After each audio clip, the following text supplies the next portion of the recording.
Hello, how's everyone going? Thank you for the follow. Welcome on in. Low-key lost. Welcome on in. Have you tried hot Cheeto macaroni? No, I don't think I have actually. Like I don't think we have that in Australia. If it's like a brand or something, but I don't think I've ever tried like crushing up hot Cheetos and mixing them like macaroni. But I'm a big fan of mac and cheese. Like, absolutely love it. Fiend for it. Oh yeah, I remember you, brother. I remember you. There's a crush and mix. It's flavored. Oh, I don't think I've tried it then. No. Your tutorial saved my uni degree, bro. Keep up the good work, dog. Oh, thank you. I'm glad it's been helpful. So, get started in a little bit. So I just have to still organize some things. So make sure I got all my stuff here. I've been like ready like an hour ago, so I don't know why I'm still like getting stuff ready last minute. Yeah, so this VOD is gonna stay up on my YouTube channel. So this will be saved. Is this gonna be a video? Potentially, actually not potentially, it is gonna be a future video. But like what I'm doing today will be different from the video. The video will be like a full edited thing. This is kind of just a live impromptu class I wanted to do. Just give me a second, guys.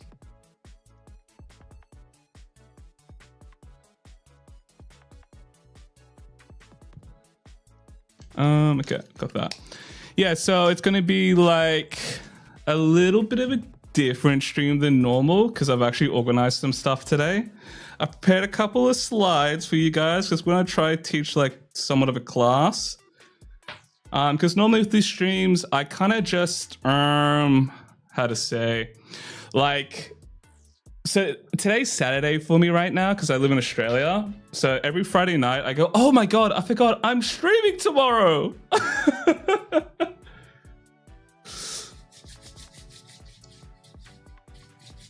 It's like I just forget that I have the stream, and then I have like an hour or two the night before to prep everything. So I'm like, oh, I have to make the thumbnail, and then what am I gonna do tomorrow? But today, I had a little bit of extra leeway. On Thursday night, I just prepared a couple extra things because I was gonna be busy Friday, so I had a little bit more than 2 hours. Time to derail the stream. So the video is 90% chat. Ask you prefer lemons or limes or something. Look, I feel like lime's kind of underrated, but also at the same time, like, is it really underrated? I mean, it's like nice in drinks and stuff like that, but I don't usually really use it too much for cooking. Like, they are goated, but like, I don't really use them too much. Hey, how's it going, Ryan? If you guys hear me rubbing my hands, it's very cold right now in Australia, so that is why I'll be rubbing my hands throughout to warm it up. What's the weather right now? Oh my god, it's 9 degrees Celsius. Yeah, dude, I love like really sour like noodles and stuff like that. Like I love Southeast Asian noodles when they have like lime and stuff in it, like Thai food. It was oosh, so good, so good. I'm rubbing my hands because I'm cold. I don't want to put gloves on because it like messes up the tracking. Oh, pho is so good, dude. Like I have a Viet cafe nearby me that does pho. It's so bangers, bro. So bangers. Yeah, I've got a nice keyboard. I have I have a Newfie keyboard. I think it's like the Halo 97 or something like that. It's like almost full frame keyboard. And I think I'm using their Wisteria keys, like the ones that are a little bit tactile. It's 5 a.m. and it's kind of cold, so I'm so sniffly right now. Yeah, it's crazy. I hate the cold weather. Hey there, I'm so glad you were teaching me to block. I hate getting assaulted every fighting game I play. Oh, dude, I love tripe. Like, I like, dude, pho is just so good, man. I can't. It's so good. Yeah, sour soup. I love it. It's like there's I don't remember the actual normal name for it, but there's like a Filipino like sour soup that my mom used to make all the time back when I lived at home. It's so good, man. Controversial. Like I like adding a little bit of cheese with that soup, which is kind of like, what am I doing? But like, dude, I just like cheese a lot. How's it going, Tony? Show. Let me see. We'll get started in a bit. Yeah, it's yes, Sinagun. Yeah, that's what it's called. Dude, it's so good. Like, I haven't had it in a long time. Yeah, that's it. I think growing up, I used to dislike it, but then as I got older, yeah, Sinagun, I started enjoying it a lot more. I think I disliked most filler food until it was like I started to get older because I'm half white, so I'm like half Italian, half Filipino. So a lot of the filler food scared me early on, to where I didn't really like it. But then over time, I was like, bangers. So I finally got to catch one of these streams with Kevin, right? It's yes. I'm Kevin. It's like Kevin, but it's Kevin. Let me change scenes here real quickly, so you guys can see all the mixed chat and stuff like that. Man, I'm really bad at this streaming stuff. I forgot like all my buttons and shit. Okay, good. It's all working. Oh yeah. I know those noodles. Those are so good. There's like a certain like philo like instant noodle that I really liked, but I can't remember what it even was called. It was like this. I literally can't remember anything of the name, but it was just really, really nice. Like, I don't have any like. Ooh, I should probably hold on. Should probably play like music for the Twitch guys as well. We'll yap for the first few minutes and then we'll get into the class. What's I saying? Yeah, it's this like instant noodle sort of thing that I really like, but I can't remember what it's called. It had like some nice like sour stuff to it. But yeah. So it's like somebody's a sponsor from Turobox. Dude, I actually got one of those I think like a month or two ago. I've been like trying to slowly use it. I'm still like tinkering around with it, to where I've got it working pretty well in 3D code and stuff like that. It's like really nice just because I have a lot of like hand problems with both my left and right hand. Like my right hand is kind of cooked. Like I have issues with my tendons and my fingers. Oh my god, I burped. And then on like my left arm, I have like an elbow issue. So like I'm really like picky on my ergonomics. It is expensive depending on what you get and stuff like that, but like it is kind of a hard thing to manufacture, I imagine. But like I don't know, I think it's quite worth it depending on like your needs and stuff like that. I have a ton of issues with my body in general, so it's like really helpful for like me in ergonomics. And I have a giant ass like pen tablet that I use as well. So I find it's been really nice. I still have to tinker around with it. That's something I might do like later tonight. Good for the keyboard. Yeah, it's called a Nufy Halo. So the brand is called Nufy, Nuphy. And then like the keyboard, like, because they have several keyboards, it's called the Halo. I have the Halo 96 V2. Hey, thank you for the follow. Thank you. Welcome in, Rizani. It's quite nice, this keyboard. I own. I don't think they have the switches anymore for it, but I just know I have like the tactile ones. So I don't have like. I used to be a big fan of using blue. I used to be a big fan of using blue keys, but they're quite taxing on my fingers. So I switched to ones with a little bit less, I guess, like force on it. But I really like tactile. I hate linear keys. I remember I had a Corsair keyboard that had red keys. I mean, red switches, I should be saying. I hated the red switches because it was just, it's too sensitive. It's too sensitive, man. Too sensitive. Not a fan, not a fan. I have to use a vertical mouse, it's so bad. I could never get around a vertical mouse. Like, I don't have issues with using the mouse per se. It's more like just my fingers clicking. I have like tendon issues with that. To where there was a point to where like last week I had like really bad, not pain, but I was getting fatigued with my fingers to where I ended up like mapping the left click to my Turo box and was just using like my keyboard one hand. Controversial opinion, but I like my mouse heavy and I don't know about key switches. Yeah, I like a heavy mouse. I used to have, I used to use a Razer Naga a lot. That's quite a heavy mouse.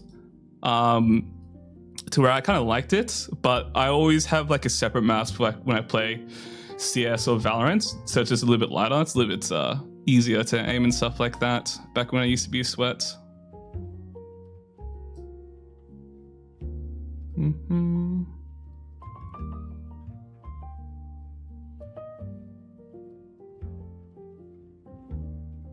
Oh my god! I just realized that like. I was like, oh, I need to play on Spotify. Oh my god, my hand tracking. I need to play like Spotify for Twitch, but I forgot I have like my BGM on Twitch as well. Like, oh my god, I'm so nervous. How's it going, Mindio? Coming in. I got a mouse. I think I've seen that mouse because I remember I was looking for a Naga replacement a couple years back, and I think that was the one I had seen. Let me quickly search.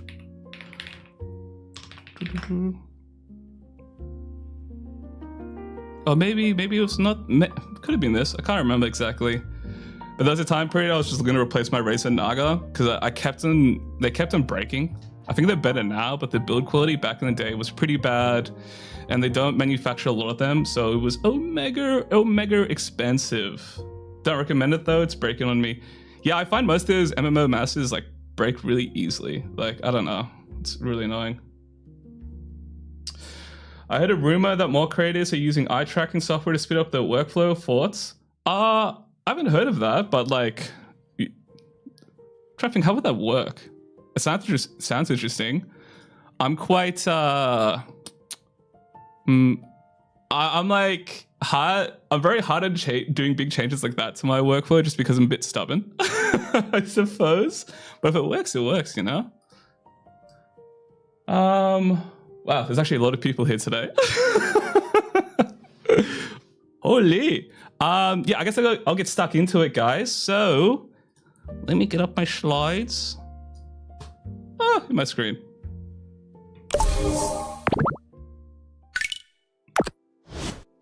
All right, guys. We got a special stream prepared for today. It's my first time doing this, so bear with me, if you will. But today, as you can see from the title, it's going to be basically just a little bit of a mini impromptu class, right? Where I wanted to sort of cover over like a question I've been getting asked quite a lot, and it's like, how do you block out your characters, or just how do you model stylized characters in general, right? So I thought today I'd do a mini sort of lecture at the start where I run through a couple of things for the first, I don't know, this might be 15, 30 minutes. And then after that, we'll do like a live demo of me actually making stuff. So you guys get to see some of the theory and then like me actually doing it. Because I noticed in other streams, like I'm kind of explaining as I go, but it's a little bit jumbled in my thoughts and stuff like that. So today I wanted to sort of explain some of the things I'm actively thinking of and, you know, give some suggestions and stuff like that for you guys to look at like after the stream. Yes, this stream will be available afterwards. It's going to be saved in my YouTube channel in just the live tab. I'll probably make a playlist for these kind of streams and stuff like that. Excuse me. So yeah, this will be saved. You'll be able to watch this after. And yeah, so let me just turn off the music because we're just gonna yap here. So, okay, let's get stuck into it. Oh, also, if you have questions, do feel free to leave them in the chat. I will be answering all the questions once the lecture is over. But while I'm doing the lecture, I won't be answering or really reading chats. I'll just be yapping for the next 15 to 30 minutes. But I'll read all the messages after the stream. So if you do have any questions, feel free to lay it in the chat while I'm talking and stuff like that. And I'll do my best to answer everything after. And also I'll have like a little bit of time like left towards the end if people want to ask questions towards the end of the lecture as well. But let's get into it. Let's get right into it. So first, quickly, who am I? So I just wanted to quickly mention who am I. So as you all know, I'm Kevin. I'm Keyframe Chef. You can call me Key or whatever. I'm not too fussed. But I wanted to quickly just introduce sort of my background. So I wanted to first say, I'm not a professional, right? So I don't work as a character artist in the industry. I do work in the creative field, but not as a character artist or a character animator. I work full-time as a motion designer, which is just a funny way to call myself an animator. Asterisk, not the Disney kind, asterisk, no character stuff. So I work as more so a 3D motion designer. So I'm doing a lot of 3D work, but none of it's really related to character stuff. I have done some character jobs, but it's not really something I typically do at work. So I'm saying this just to let you guys know, I'm more or less just a regular ass dude. So everything I'm about to talk about is all completely self-taught. So do take some of what I say with a grain of salt, to where it's like, this isn't what you have to do, is more suggestions and stuff like that. And I hope that everything I sort of covered today will be helpful for you guys and can inspire you to, you know, maybe think a little bit differently, because these are the sort of things that have really helped me improve just my art and everything like that. So yeah, regular ass dude, take it with a grain of salt, but I do hope this proves to be helpful. So let's get into it. The first thing I want to talk about today is thinking like an artist, because you are one. So 3D modeling is a very, very technical thing. So you can easily just get yourself lost in the sauce, and to the point where you just start operating like a robot. You're not even like really thinking in the mindset of an artist. And that's a really important thing to do, because often or not, like us as character artists, our job is to bring a 2D concept to life.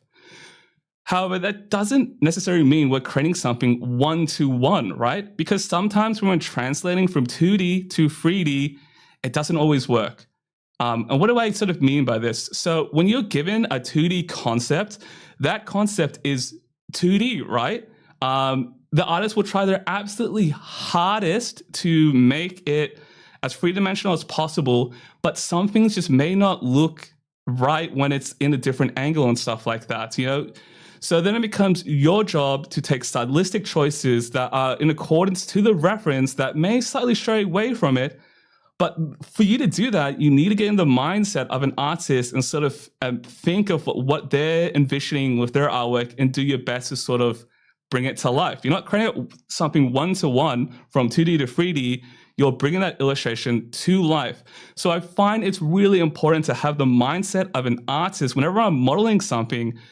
Otherwise, I'm just going to like be copying something one-to-one, not really thinking. And often enough, when I do that, I'll miss subtle details that the artist probably definitely intended to have in there, just because I'm not properly in that mindset thinking about the concept itself.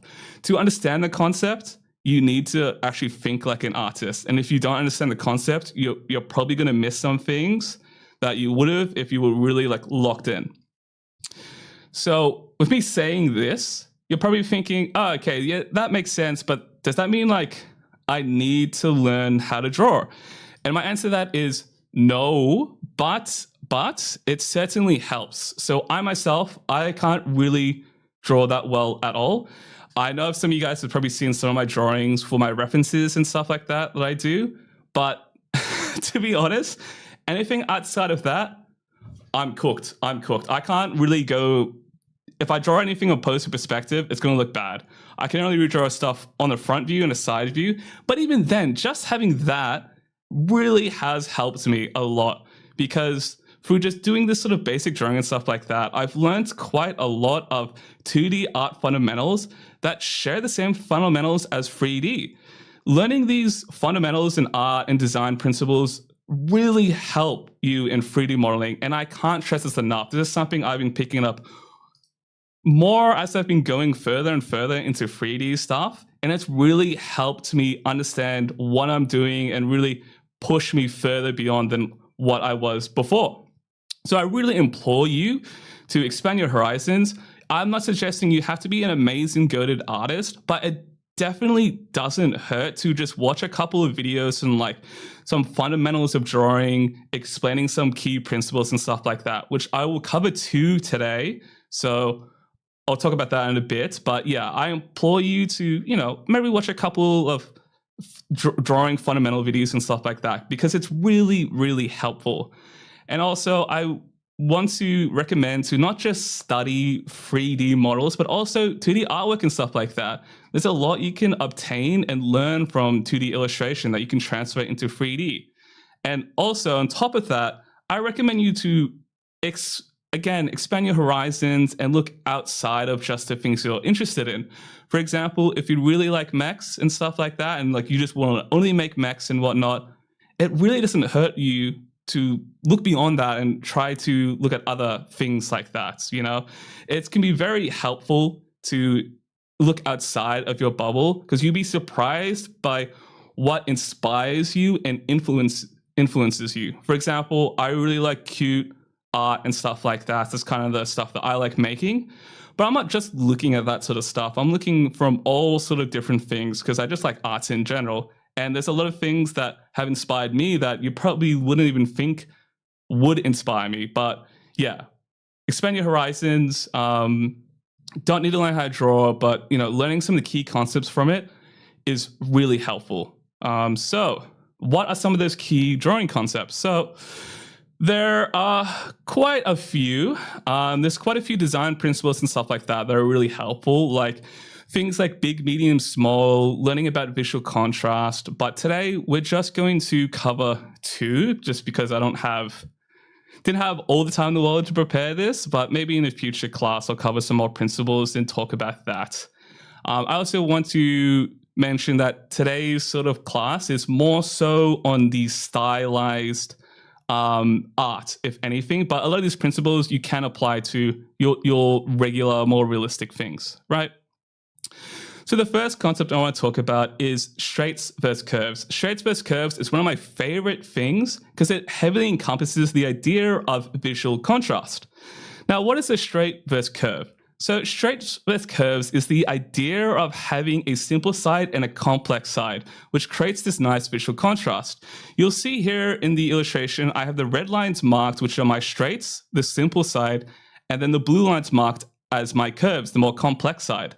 Now, straights versus curves doesn't mean they have to be completely straight, but more of just it being a simpler section, right? And this kind of makes a really nice visual contrast.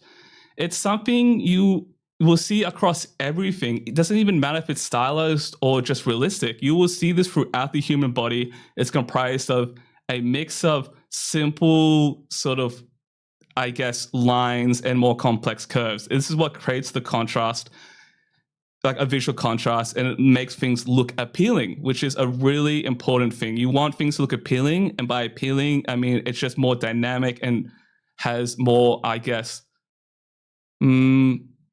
interesting visual shapes and language, right?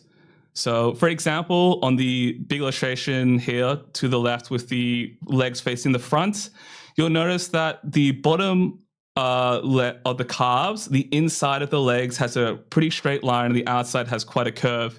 And then you notice at the top, the red line isn't a straight, but it's just a really simple curve that goes from the knee all the way to the hips. And then in the side of the legs, you have a little bit more of a complex curve. This sort of thing creates a nice sense of appeal and just has a little bit more of a visual breakup. It's a kind of an important concept, and it's something you should be like thinking of while you're in 3D as well, because this doesn't just apply to 2D, it applies to 3D. And I'd argue it's probably more important in 3D because there's so many angles and stuff you have to worry about. And like the whole point of 3D is like you're not looking at it just from the front, but from every single angle. So you need to kind of nail this across every sort of view you can in the model. So the next thing I want to talk about is thick to thin. So as I mentioned before, stylization is about appeal and exaggeration, right? Your safest choice is always going to be the most boring option. So a little bit of a tangent here. I want to quickly just talk about this. So when you're working on stylized, exaggerating things and whatnot, I always recommend you to push beyond what you think is acceptable and then dial it back. This is a little bit of a life advice, I think, in general, but it's always best to go at 120% than you to go at 90 or 80%, right? Because if you go at 120%, you'll quickly find the breaking point to where, okay, I've gone too far, this doesn't work. But if you go at smaller intervals, you'll keep on going and going, and you might not even find the breaking point because you're going at it so slowly. But if you just push really past what you think is probably not going to be good, and you find the breaking point, you'll find it's much easier to, find that breaking point to where this looks bad and it's no longer good. And it's much better to know when you've pushed things too far than to ever discover, Let me have a sip of water real quick, sorry.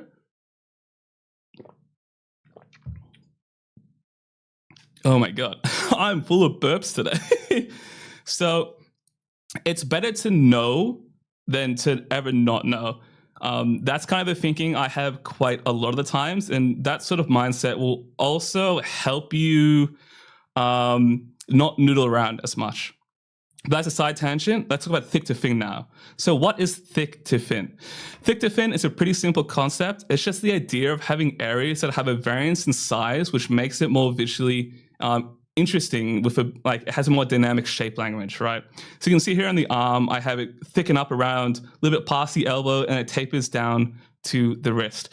It's just about trying to find areas where you can, enhance the, volume of things to create a more nice looking visual contrast. You also notice in this arm, I have a little bit of ribbon and flow so that it's not just like going straight like this and tapering down, but it's more so going a little bit upwards and tapering. So there's a little bit more of an interesting look through that way instead of it just being, plain and just going in a straight line. There's a little bit more flow to it. And I think that's a really sort of important thing because with stylization and stuff like that, you really kind of want to make sure that things aren't plain for no reason, because if it is, it'll just look boring. For example, if you have a model full of all curves or full of all straights, there's no visual breakup. It's going to look muddy and it's just going to look a little bit plain and not as interesting, not as appealing. And you will sort of see, it doesn't matter what it is, stylist or not, these sort of concepts just apply in general. Obviously, with more realistic things, it's not as exaggerated, but you should be keeping these concepts in mind, because if you miss these things, the model is going to look lifeless, right? So it's really important keeping these sort of things in mind. So those are the two sort of drawing concepts I wanted to talk about today. As I mentioned before, there are many, many others out there that I might discuss if I do this sort of stream again in the future. But those are just two of my, are they my favorites? I'd say they're up there in my top fives of top fives. So let's talk about construction. Now let's talk about what we're going to be actually doing today. So we are going to be building it like Bob the Builder. I'm going to block out a character today and show you my sort of process, but we're going to be doing it in a stepped approach. And this is kind of how I model everything. It doesn't matter how complex it is, whether it's a human, a simple air conditioning unit, everything I model this way. Because the way I sort of approach things is I like to really break things up and simplify things. It doesn't matter how complex the item is that you're modeling, you can always break it up using simple, primitive geometry. And when I say primitive, I mean things like cubes, spheres, cylinders. you can always break everything down into just a series of shapes, because the most important thing with, I think, 3D is shape design and really just laying in those forms and getting those right. And that's why I like to take it a really bit of a slow approach to where I'm kind of really being mindful of how I'm deconstructing this concept and stuff like that and breaking it down into shapes. So let's go over the stages. So this is the first stage I typically would do, where as you can see, it's a really low poly blockout. This is the next few images I'm going to show are from a really old model that I had made on stream, I think like a year ago. So it's quite old, but I still have the files. So you can see here, it's very low poly. It's a bit hard to tell here, but I actually have everything separated. So the legs is one mesh, the feet, the limbs all separated. I have the body separated into three pieces where I have the chest, I suppose the hips, and then I have the pelvis, right? So I have sort of everything broken up into individual shapes. And by doing this, it kind of allows me to move and shift things a lot easier, because I'm not having to worry about, oh, if I shift the hips, it's gonna like move the legs and stuff like that. It's a little bit more free flowing that way. But as you can probably notice, it is low poly. I know I do low poly art, but it doesn't really matter what the resolution is. I'm always gonna start this low, because when you have less resolution and less detail, it's much, much easier to shift and move the shapes around. So I always try to stay as low poly as I can until like I feel I've pushed the shapes, forms, and I've nailed the silhouette as much as I can with the current detail that I have. And then once I have that detail, I then move into the next stage where I start to subdivide things. Here is where we, get a little bit more resolution and we can define the forms a little bit more. It's still separated, and we will look to merge it later, but now we're really starting to dial things in, really smoothing things out, right? Now, to make the next final stage easier, where we combine everything, you might have noticed that throughout this sort of process, I have consistent resolution across the entire mesh. So if I go to before, you notice the amount of subdivisions and stuff like that are pretty even across the entire thing. And I make sure to not have one side, for example, the arm, have extra amount of resolution compared to everything else, because keeping in mind, I will be having to join these together later towards the end. So as long as I keep a consistent resolution, I can do that much more easily. So these first two steps as well, it can get quite messy, and it's that sort of thing to where I'm fine with that. It's about embracing the chaos, but it's controlled chaos, right? So I'm pushing things as far as I can and stuff like that, to where I'm intersecting with the mesh. I don't really care, because I'll clean up later, but I'm making sure that I'm not too messy to where in the last step, I'm wanting to I was about to say something pretty offensive. I'm wanting to oh my god, brain fart. Basically, I'm just making sure to set myself up for success. But yeah, it's chaos, but it's controlled chaos. And once we push our shapes as far as we can, we then move on to the next stage where we draw the rest of the L. So at this stage, we begin to merge our pieces together. And as long as we've kept a consistent resolution across the board, across all our geometry, then merging shouldn't be too difficult. It's really just a matter of us cleaning up the mesh. And now is the time where I start to consider topology.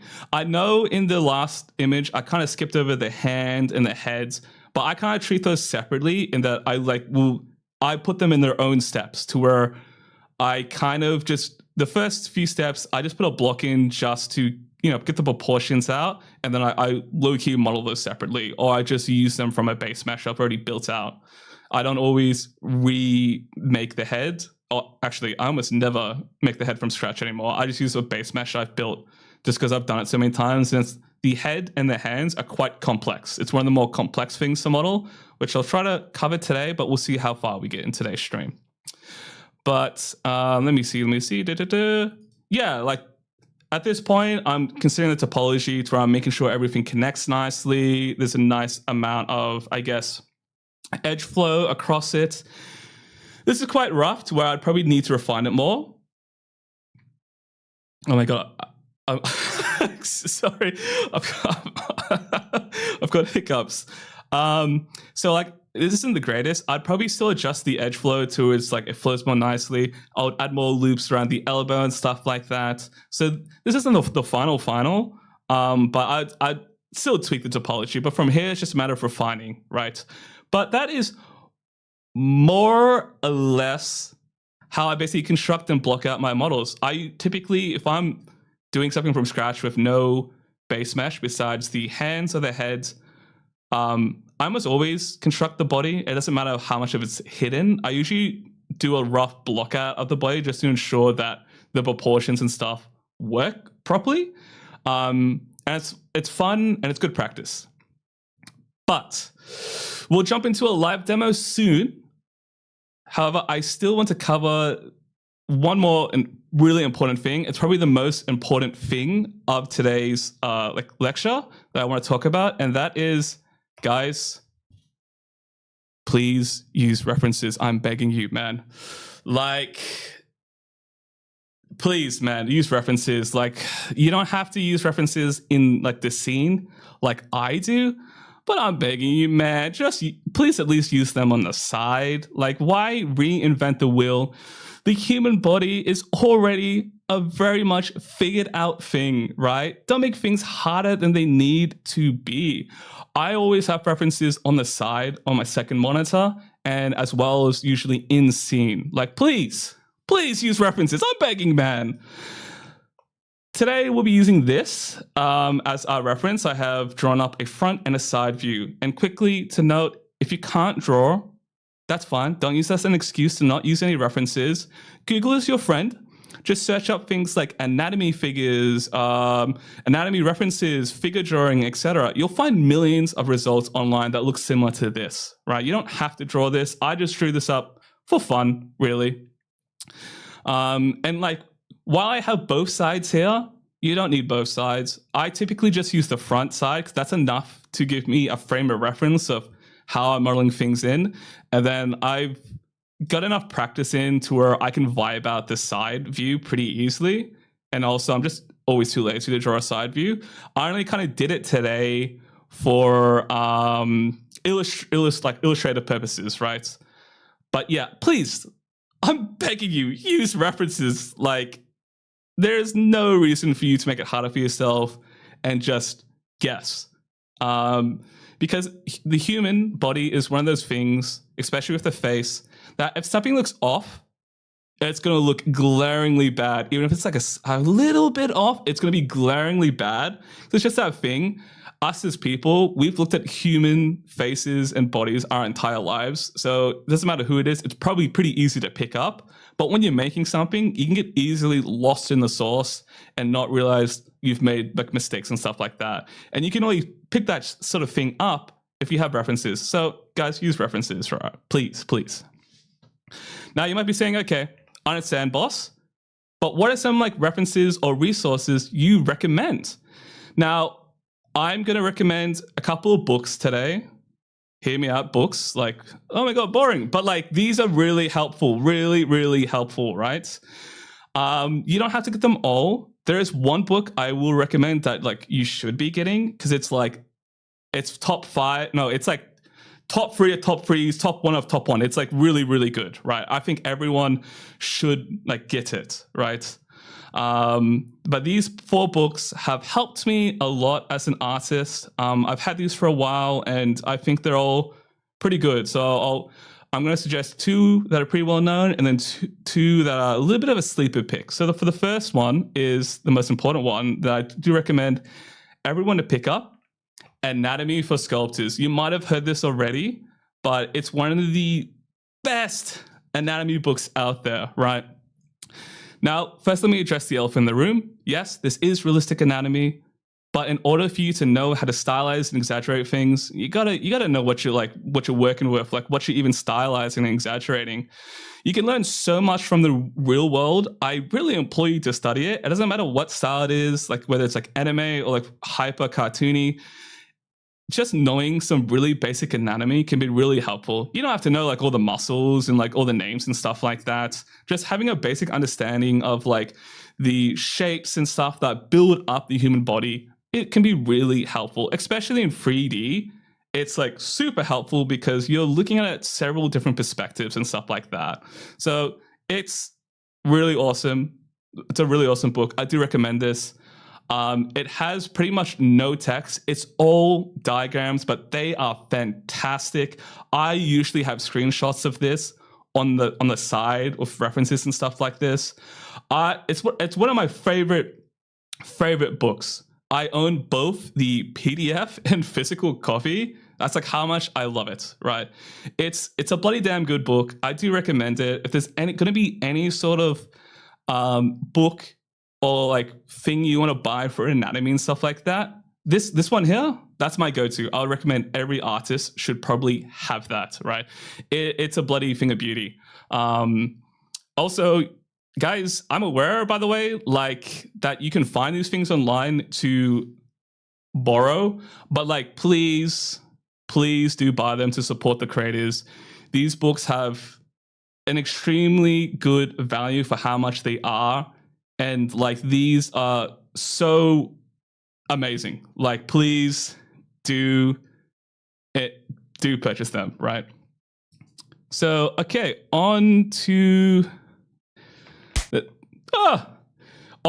the next one, Anatomy for 3D Artists. This is a hidden sleeper pick of mine. It's a little bit different from the previous book.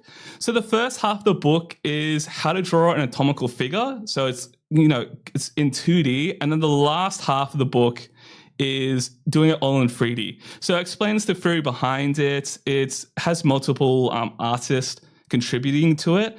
It's very nice. Like, I didn't realize like how helpful it was having things explained from like a drawing perspective as well as in 3D. And I think it's laid out really nicely. There's a lot of information. There's a bit more of a stepped approach, whereas before it's just a series of diagrams.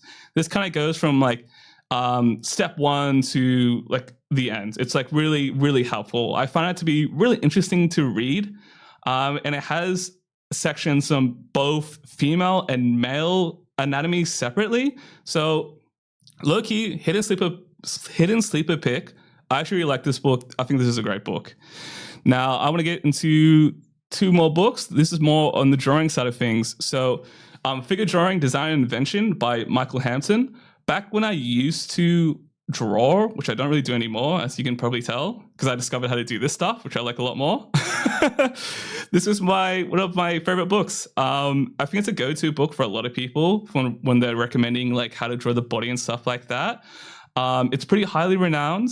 The way just Michael Hampton sort of deconstructs the human figure is really sort of interesting and nice. And a lot of the principles he sort of talks about when he constructs a human figure are the same sort of things I'm thinking about when I'm making my characters and stuff like that. So this is a great book. I do recommend it. Another book in a similar vein to that is Anatomy for Artists. This is my hidden sleeper pick of like this kind of book. It's got just like fantastic illustrations, like, as you can see. It's really awesome. Like, I really like this book. It's got great anatomy references, and like the way he sort of just like breaks up the human body in simple like geometric shapes and stuff like that is like really interesting to read. And just remember that like any sort of fundamental 2D topic is almost 100% transferable into 3D, right? So yes, you don't have to get these other two books, but if you're interested in drawing as well, it doesn't hurt to pick one of these up. Like, you don't have to get both. I'd probably just get one. I'm sure if you search these two up on Amazon, you'll be able to have like the first chapter preview to see what will suit you the best. Because these are just recommendations, but these books, like besides the first one, Anatomy for Sculptors, that is like one of the best of all time. Depending on like, your learning style and how you digest information, these might not be for you. So, read a little preview of them and see if you think they'll suit you and then pick them up, right? But guys, that wraps up the TED Talk. Holy yep. I'm hoping I explained everything I had planned to. I was kind of like impromptu in that I had just a night to prep this. But I kind of wanted to do something like this. I thought it might be good to do. So sorry for ignoring the chat. I will read the chat now and have a look at any sort of questions and stuff like that. Also, thank you all for the follows throughout that. Really appreciate that. Welcome on in, by the way. Let me go with the YouTube chat first, and then I'll have a look at Twitch chat. So I'm pretty sure I already answered this earlier, but by the way, this stream will be available as a VOD on my YouTube channel. I'll probably make a playlist for just these kind of streams. Would you also be able to do a future stream on motion graphics in Blender?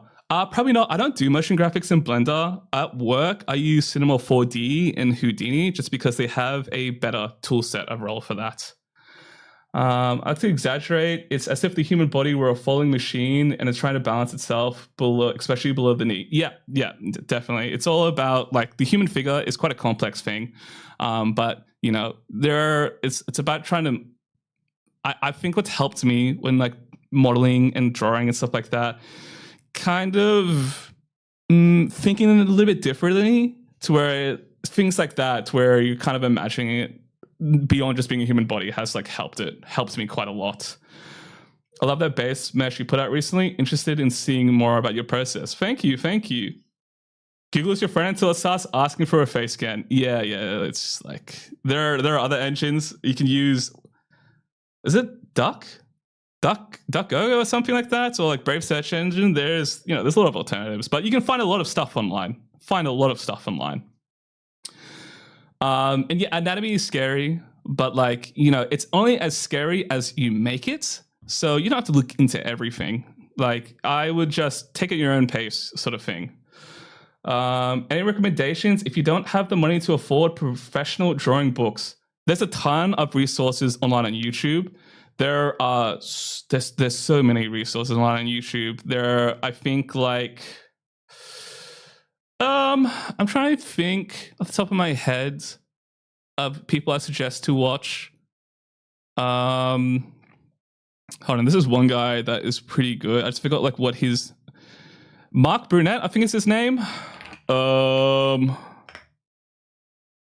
Yeah, Mark Brunette. He's got a couple of good things. That's like YT Art School. Proco, yeah, thank you. Proco is like the GOAT. His series are really old, but it's some of the best information ever. I should have put that in the resources thing. Proco, watch them. Old videos, but they're really, really, really, really good. What's up? In a hotel after a long con day? Hope all is well. Oh, hope the con went well. Nothing much. Just doing a little class here.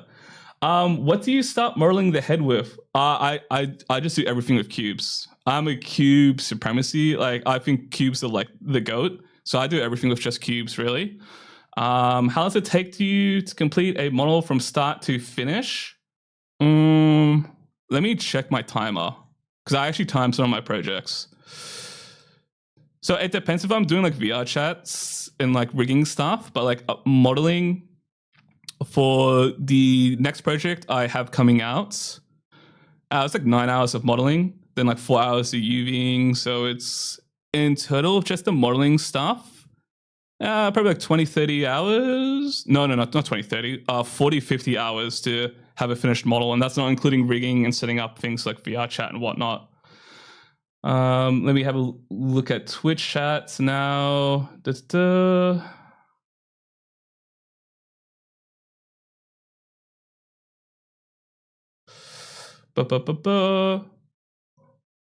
PDF have DRM, anything like that makes it annoying to use? I don't think so, from memory. Like, from memory, it's just a normal PDF for anatomies for Sculptor. Do you ever use models on the models resource reference? All the time. Models resource is a great tool. I use that quite a lot to deconstruct 3D models, as well as I rip my own game models from games that I think look cool. It's definitely a helpful tool to use. Hi, I saw a model you've made on 80 level Twitter. It's very, oh, thank you. Oh my God, that's so cool. Let me see. Sorry, I've missed a couple of comments. Do you think you'll do high poly styles? Yeah, I used to sculpt in the past. I think on my Twitter. Hold on, let me change to screens. I think on my Twitter, I have like a really old sculpt of random woman. I did like a Jane Doe sculpt like a long time ago. Was it loud? Oops. But haven't really done much of that stuff. So yeah, like maybe in the future, but I don't really do that sort of stuff too much anymore. I'm just like super tapped into doing this stuff here, really.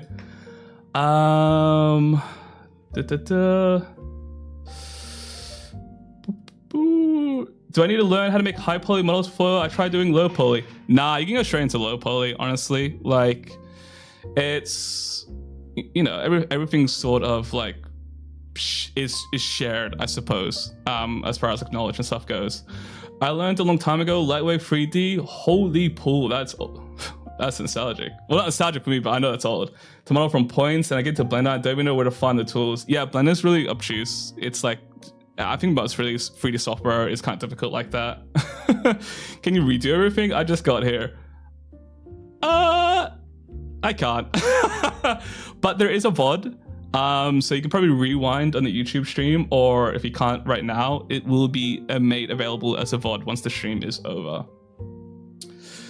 Also, try making style boards, pick multiple art pieces from an artist you like. Yeah, that's a really important thing. Like, so I literally have a pure ref board to where it's all of my favorite art and stuff like that. So I have like a little bit of thing to where I'm like, yeah, I know what this is and stuff like that. Keeps me nice and framed in. Hey, Pluxy. How is your hair done in your style? I'm scared of hair. I just use hair curves, basically. Like, I think I explained it in the last stream. I've explained it in a couple of streams, I think. But yeah, I use hair curves to where I eventually will combine and turn them into 3D geometry, as opposed to just curves. I like to get a little bit extra with it, I suppose. Epic, thank you for sharing your knowledge. I really like your work. Oh, thank you. One of my favorite internet artists was at the con, so I blew like $80 in free prints and free charms. I'm a happy camper. Nice.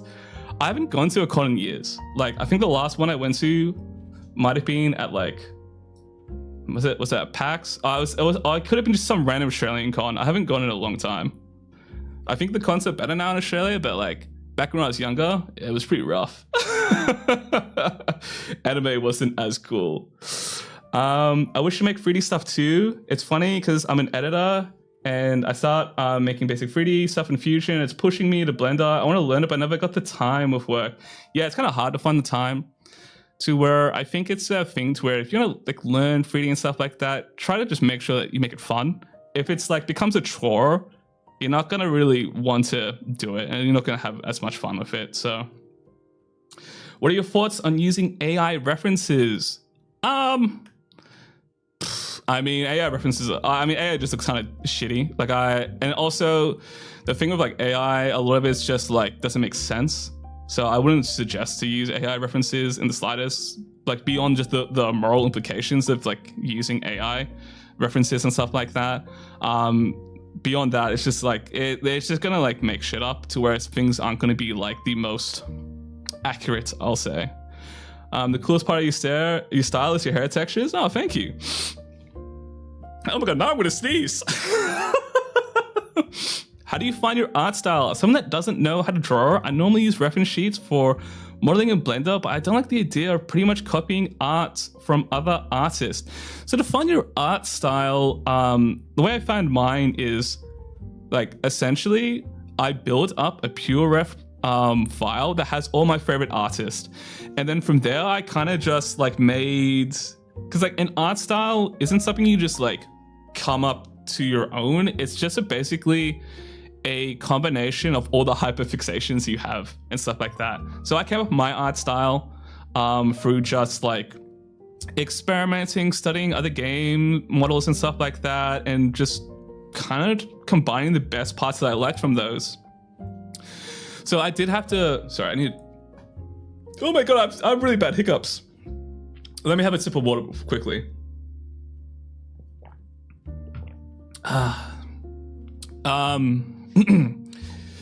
Yeah, keep in mind, your art style doesn't have to be a single style. You can have multiple styles as you want. Yeah, but when you find out your art style, it's going to be like really hard to tinker around and figure things out. You know, learning a bit of drawing did help me quite a bit, but you can just figure that stuff out in 3D. But to find your art style, it's just really a lot of just me studying from other artists and figuring out the best things I like. For example, I may be like, oh, I really like how this one artist or this one game textures their models, and I kind of bring that on board with my stuff. Or I really like the proportions of this game style. For example, like Bravely Default, it could be like, oh, I really like the chibi proportions. Maybe I do something in a style like that. But then, like, as far as the texturing, I want it to be high res, high resolution. You know, you just take the best things that you like from your favorite artist and put that on board. I missed a question. Are there any reason you merge the hair curves just easy to work with when texturing? I merged the hair curves because I like to play around with the shape a little bit more. In the sense that I like to combine the geometry. This is a really old model, the one I use as a VTuber. For example, you look in the middle here, I've got it like combined down here. So like when I split things apart from the curves, I like to combine them into a mesh because it allows me to get a little bit more finer control with it, I suppose. But this is kind of a really outdated old model that I'm looking to update in the next few months.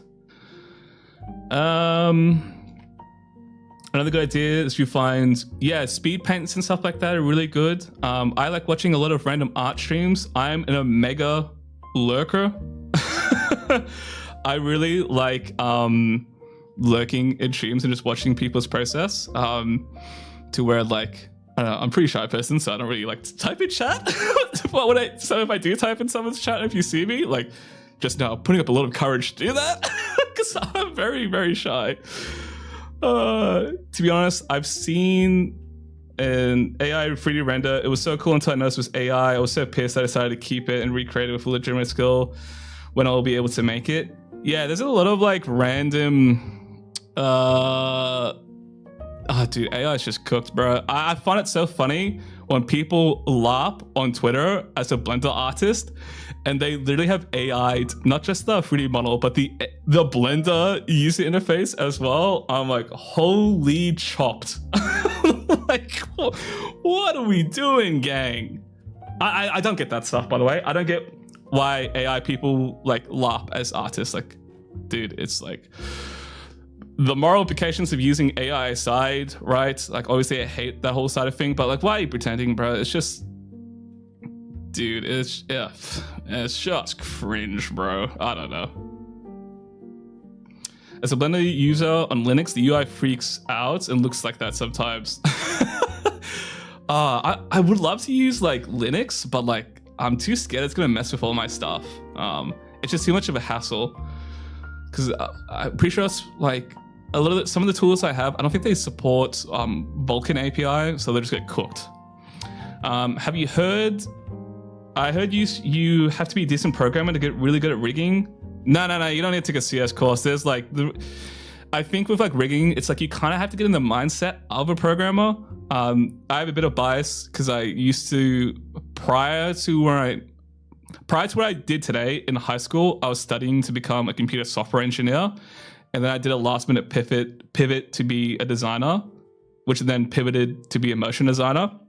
So like I do have some coding background and I still code from time to time, but like you don't really have to. It's just kind of like the mind space and like the coding stuff you need to do for rigging. It's just really simple, like depending on what you're in, like simple Python if you want to get advanced stuff. But like it's very basic. It's nothing super crazy. It's literally just like if statements and stuff like that. It's the beginner. You don't need to take a full course. Yeah, I'm not sure. I haven't checked. I'm not sure if 3D Coat works on Linux. There's probably a workaround because I imagine a lot of Shidios run on Linux. So like, yeah, I have to check. Sadly, Chris said it's best it's validation. Most people do these things for validation. Yeah, it's like I don't know. I just can't put my head in that space. Like, I don't know. It's crazy to me. I'm just like, why do people care about that sort of thing? I don't know. Like, I don't know. I really sort of struggle thinking about those sort of things. I'm like, why do really people care about like random clicks on the internet? And I understand, like, yeah, I have a few, I guess, like I'm slightly popular and stuff like that, but I just like, it's cool, but like, I don't know. I'm not gonna like be super cringe just to get like little clicks and stuff on the internet. Like, I am appreciative of everything, like, don't get me wrong, but at the same time, I'm just like, I don't really understand the people who do like shady or like weird stuff like that just for a little bit of validation online. It's weird to me. Like, I wouldn't like, I'm never gonna be someone that has my life defined by wanting to get internet points. I don't know. Odd. Can't really understand it. I don't think I ever will. Yeah, logical thinking, that's the phrase. You need to be good at thinking logically when you're like building stuff and rigging. I saw the Sashi video you made the other day, by the way. I've been learning After Effects recently. I was wondering how much you implement it into your animations and what would be the best things to learn. Oh, that's a tough question for me. So I use After Effects every basically day of my life for work. And I was pretty much all self-taught for that. I watched, there was a few tutorials and stuff like that I've definitely watched, but a lot of it kind of just towards the end of where I am now, because I've worked as a motion designer for close to 7 years now. I kind of just figured stuff on my own, I suppose, because I have that experience and whatnot, but I'm not really sure how to answer that because it's been so long since I've learned After Effects, but I do use it a lot. I use After Effects for all of my post stuff. It's quite shit to use for post work in compositing. Like, I've heard DaVinci Resolve is much better. I know people in the industry use Nuke, but that is very expensive that I don't want to pay for because work won't pay for it. But I don't know, I guess just looking at some basic tutorials and just tinkering around with it. A lot of the information on After Effects is a little bit hard to find because it's such a vast software. So it can be hard to find exact information, but I really just recommend, exploring things like on Twitter and like YouTube and stuff like that. What's your opinion on Substance 3D? Yeah, Substance 3D is really good. I actually use that I use Substance Painter. I imagine when you say Substance 3D, you mean Substance Painter and stuff like that. I use Substance Painter for all my stuff at work. There's more realistic things. And Substance Designer whenever I have to make procedural materials for that kind of stuff. It's really good. For hand painting stuff, I don't like using Substance Painter. It's a little bit obtuse to use, I feel like. 3D Code, I'm a simp for it because it's like, it's basically Photoshop, but in 3D. It's really nice, and it has a really nice, oh my days! Thank you for the super chat. Sorry, Chapel, for the stream, man. Thanks for the lecture, Teach. No worries. Thank you so much for the super chat. Oh my god. Yep. Sheesh. It's you kind. Yeah, Fusion, I've heard a lot of good things for compositing and stuff like that. I think his name was Noogle. I don't know how to pronounce it, but I think he does all of his compositing in Fusion. And it looks really cool. I just haven't mustered the willpower to learn it, because I've used After Effects to composite for like 5 years, because I haven't always done 3D motion design, but I need to look into it. I'm like an old dog set in its ways type of thing. I find it really hard to like pick up new software. Like, I barely know how to use Houdini. I've used Cinema 4D my whole life, and it's scary. It's the way to tackle optimization for making game and animation models. There's a lot of ways to where I probably can't list them all off the top of my head, but I don't have too much experience in making games and stuff. Have you ever worked in any games during your time doing 3D?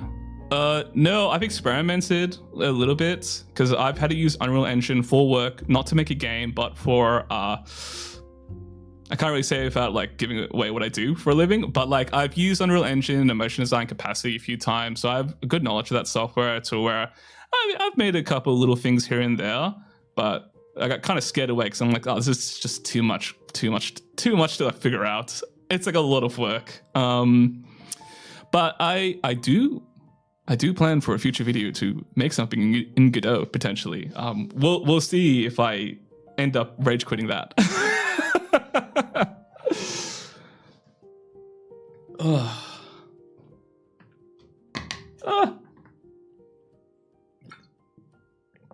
Nah, stream's not over. We'll do a live demonstration in a bit. I'm just yapping for a bit. Sorry, I'm scratching my head. That's why I look scuffed. Oh my god, I need to update this model so badly. I am just yapping for a bit. I have to play ads in a bit for Twitch, and then I'll come back and we'll continue on with the demonstration. Big fan of Godot. Just finished a small game jam using it. Yeah, I've heard a lot of good things of Godot. When I first tried it a couple of years ago, I was like, this is really good for 2D, but 3D kind of felt like it just wasn't fully ready yet. But I've seen all the updates and stuff like that, and I don't want to use Unreal Engine anymore, just because like they're like nuking Blueprint and stuff like that. Like I can somewhat code in C++, but I don't know. I think Unreal Engine's way too bloated. It's like, dude, I don't want to swear, but I hated using it at work. Every time compiling shaders when I switch PCs and I'm just stuck. Oh man. I have a specific question about your model, if that's okay. Yeah, what's up?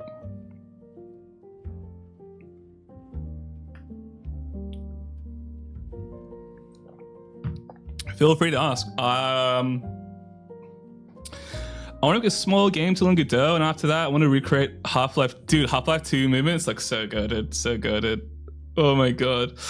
I'm a Blueprint hater, but getting rid of them won't get me to switch to it. Yeah, it's like, I get why people don't like Blueprint, stuff like that, but I'm just like really scared that like a lot of people rely on Blueprint for them just to go like, nah, we're gonna nuke it because we want you to use Verse. And I imagine they want to switch to Verse because of vibe coding is easier with like just a language as opposed to Blueprints. I know you can vibe code with Blueprints, but yeah, I don't know.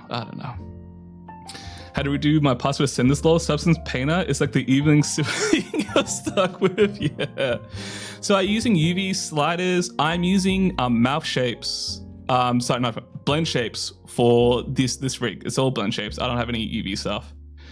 Now, they haven't added vibe coding, but I imagine because the announcement for the new Unreal Engine is that they're getting rid of blueprints.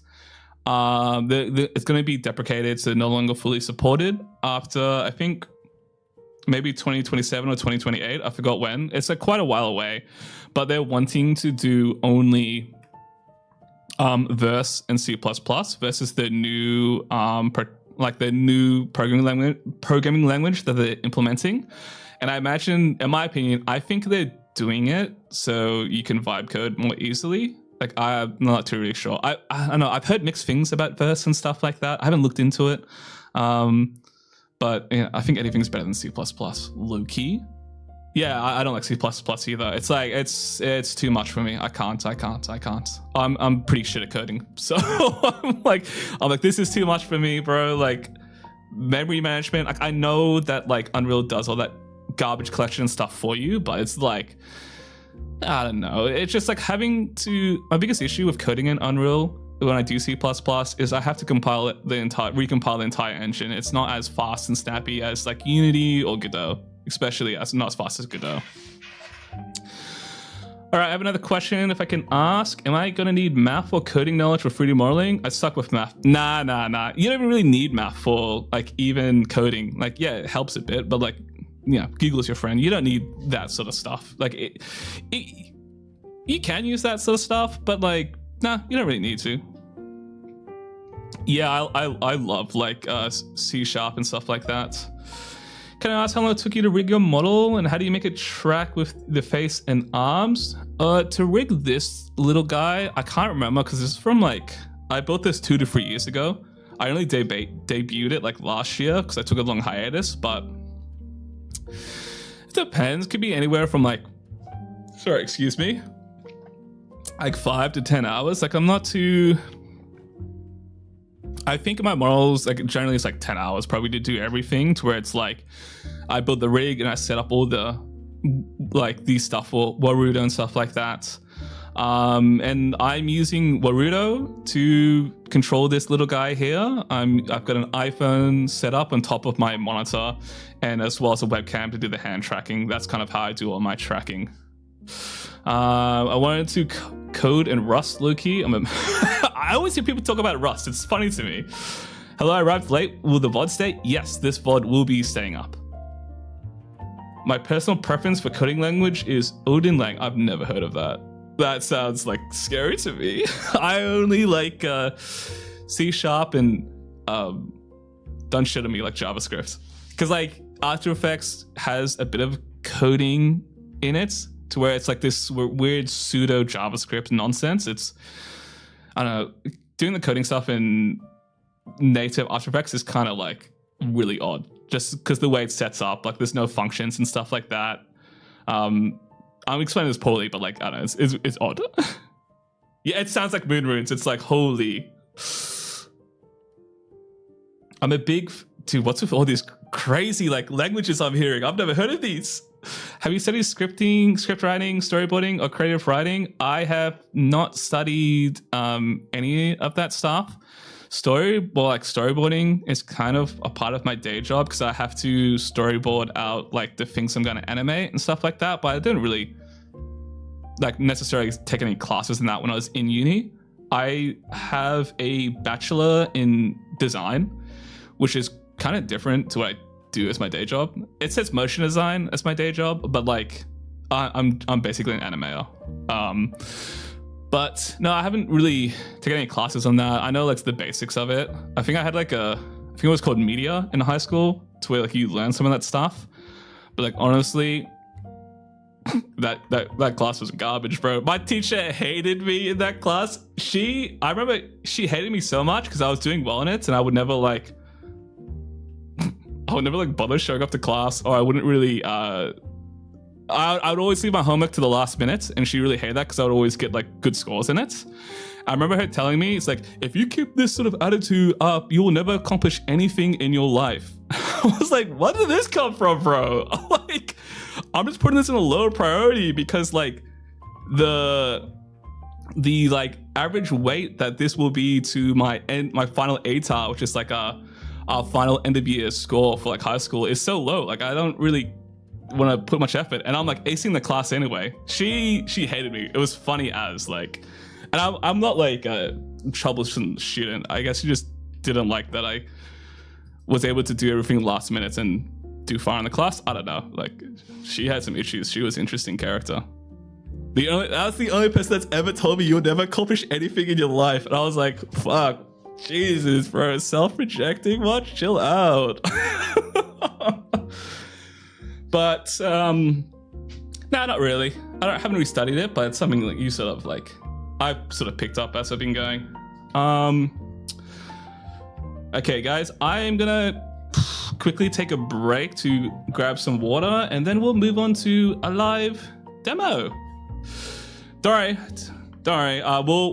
We're still doing some stuff. I was just yapping for a little bit. I'm gonna take a little like 1 or 2 minute break, come back, and then I'll do a live demo of how I block stuff out. So I'll be right back, guys.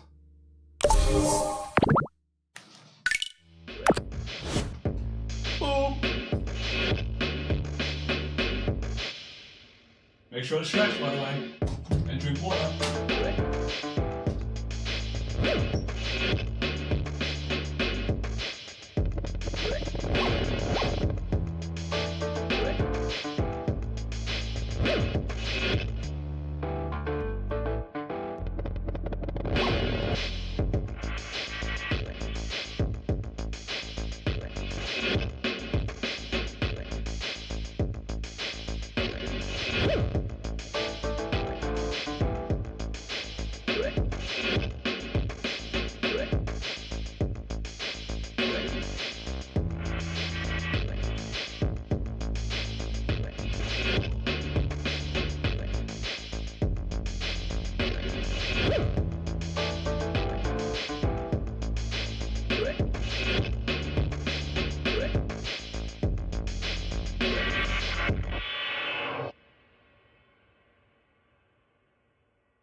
Okay, I'm back.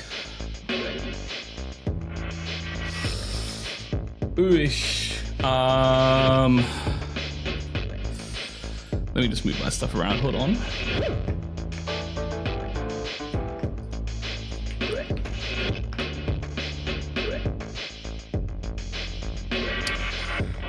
Boo, boo, boo, boo. Do.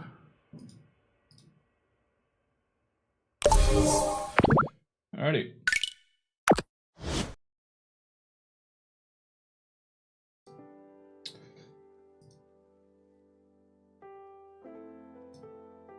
Also, sorry for... I might have actually doubled up ads there. Sorry about that for the Twitch guys.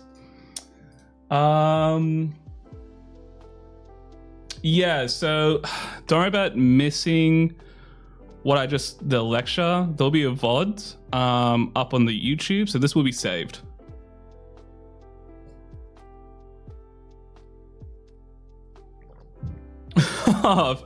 Thank you. You don't have to donate either. But I do really appreciate every donation. It does really it does really surprise me when people donate. Hey, thank you for the follow. Welcome on in. She's a baddie. Oh yeah, so this is the design we're gonna be working on the next few sort of days. But we're gonna focus on just making this right now. Should I have Blender open the side? Yeah, if you want to. What I would suggest if I don't know, if you're like me with really bad attention span, like I would probably just model in the background and probably like rewatch what I'm doing and stuff like that. So I don't know, up to you. I'm probably not gonna go step by step, but I'm just gonna show you like my, I suppose, general approach and whatnot. I remember seeing a VOD from a few months back where you modeled the mesh. Can you showcase how you did it? Yeah, that's what I'm doing right now. Bit of a live demo after the little talk. But can you put the references in Gumroad?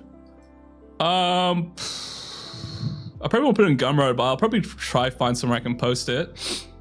I might post it in like the YouTube community post thing, because I don't have like a Patreon or stuff like that set up, which I probably need to do. Not for like donations and stuff like that, but more so like so I can have a little community hub, because I don't really have that, because I don't have a Discord server set up. I don't think I'll make one. I don't know. I have very mixed thoughts about making a Discord, because I don't really use Discord. Like I use it to play games with my mates and stuff, but I don't really use Discord to like,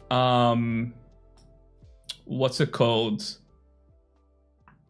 Like I don't really join like random servers and stuff like that. Like I'm a quiet person. Okay, so yeah, so basically this is the design of the character that I wanted to make.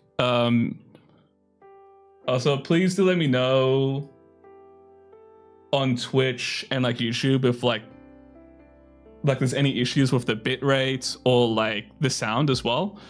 But yeah. So today we're just going to work on, this is the overall design, right, of the character, this little hamster thingy, but we're just going to focus on modeling this little thing out today. Boo.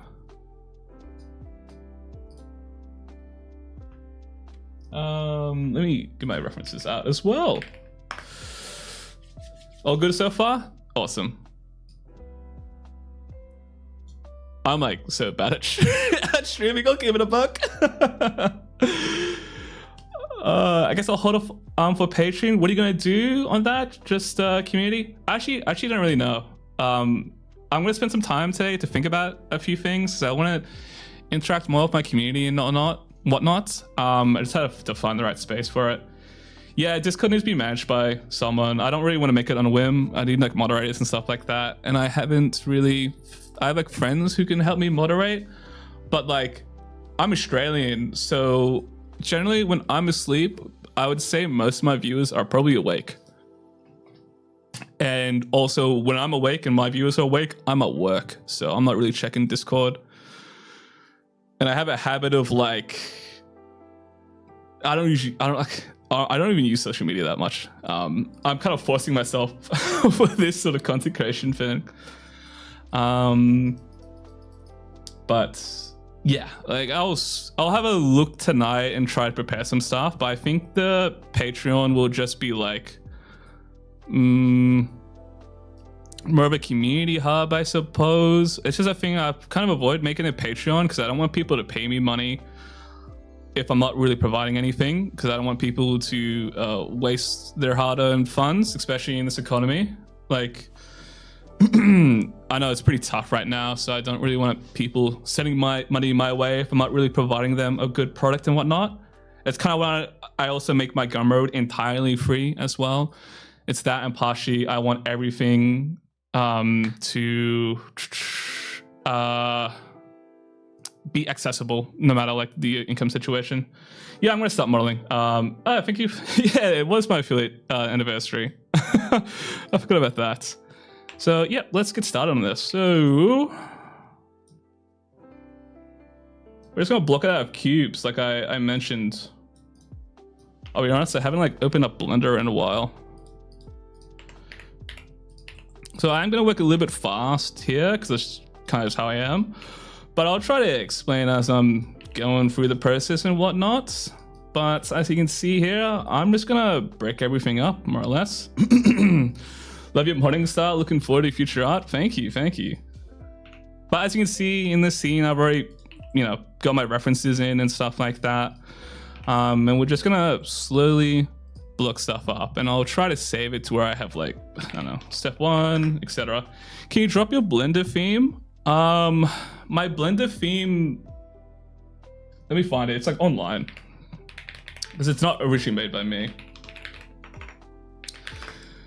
I've only just slightly tweaked it, but I'll post it in chat. So this is the theme that I use. I'll post it in both chats.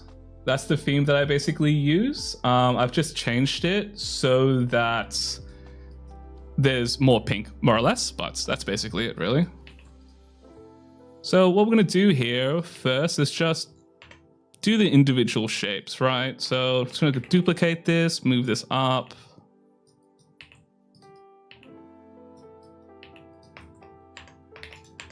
We want everything from you. So I'm only gonna add like subdivisions where I actually really think I need to, but I'm gonna try to avoid where I can.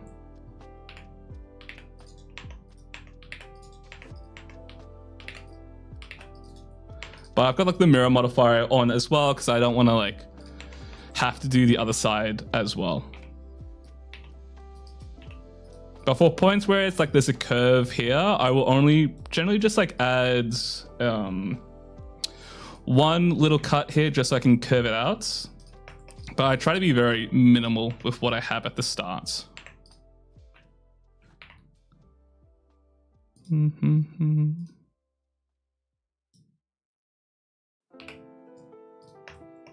What's your Blender version? Because I want that too. I'm using Blender 5.1.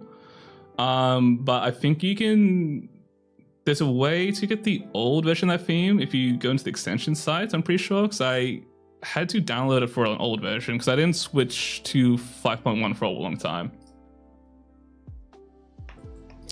I no longer use the subdivision. I already knew it was going to become a crutch. Yeah, you can like, I think using the subdivision is fine. It's just, you have to be, I guess, a little bit mindful of it, I suppose.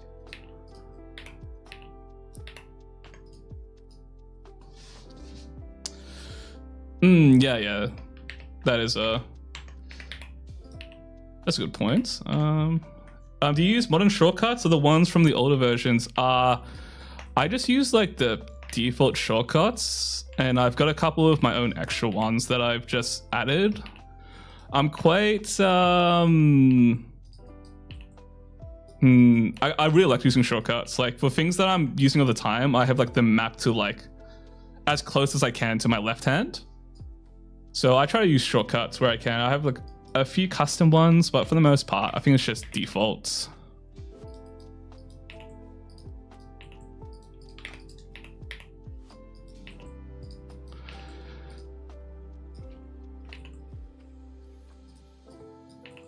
Oh. So you can see here, it's like I have all the geometry like separate, which is like fine because, we're going to use that to our advantage when we start to refine things out. I won't lie, it's been a while since I've used Blender. I haven't like used it like a week or two. I've been kind of just like chilling out the past couple of days. And playing the new Final Fantasy, not the new Final Fantasy, playing Final Fantasy 14 after not touching it for like a year. Gotta do my dailies.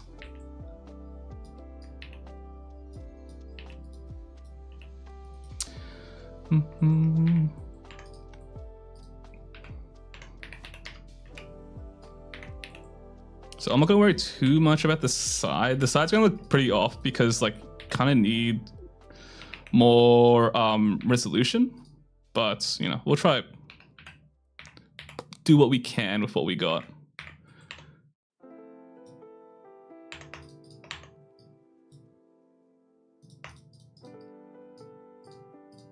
But it's very rough.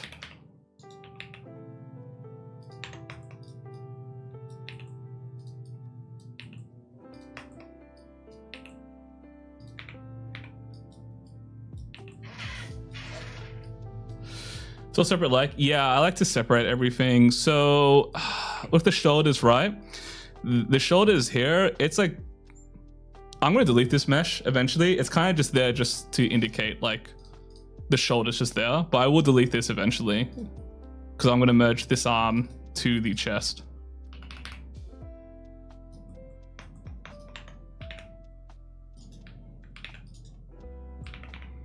Let's not worry about that just yet. It's also been a while since I've sort of done this because like I just use my base mesh for the most part, to be honest.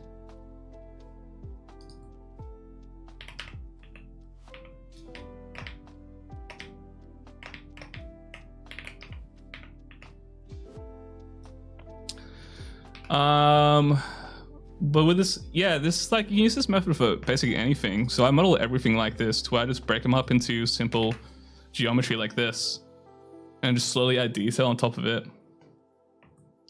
Is that the award-winning Final Fantasy 14, which features an expanded free trial where you can play through the entirety of Realm Reborn with no restrictions on playtime? Yes, yes it is. I love. I didn't like the new expansion of 14. I actually really disliked it, but it's still a great game. I think I just played the game for way too long. Okay, I wasn't really a fan of Dawn Trail.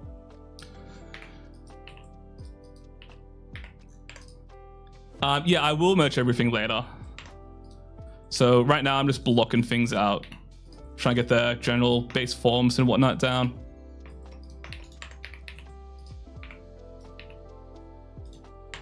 In fact, I am not even going to separate this. I'm just going to keep on extruding this down.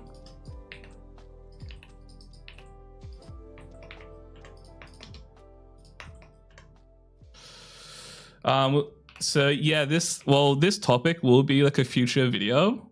But like I won't be probably using the stuff from this stream. It'll be more so like a proper full edited video, I'd say.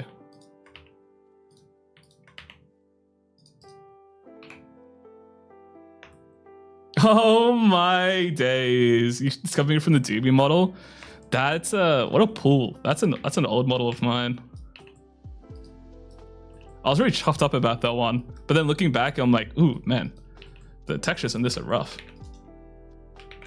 I think like that was the time where I was like kind of scared to really push the contrast and stuff in textures.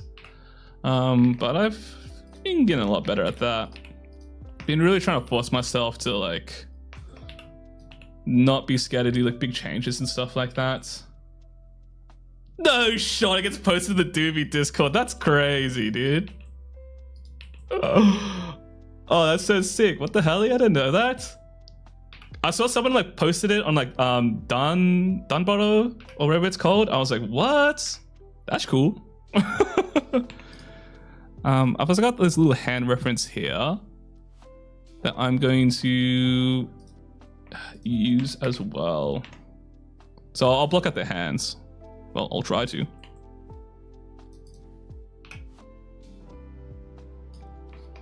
But like for the start with the hands, I'm not gonna really bother with it in that I'm just gonna use simple geometry. Like this is not gonna be used at all, but I kind of just want it there just so I have like I guess like the general form down.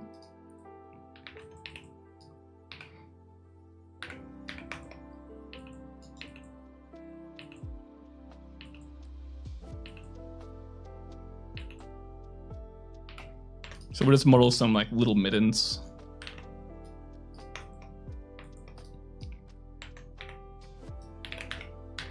We'll do that for now, and then we'll look to model in real hands in a second. Well, not in a second, but later. Yeah, this is the reference I drew myself. It's kind of, what's it? I think the side view was based off my base mesh. But then the front view, well, it's partially based off my base mesh because it's a little bit different proportions than what I normally work with. But yeah, this was drawn up by me. Alrighty, let's look at the side here.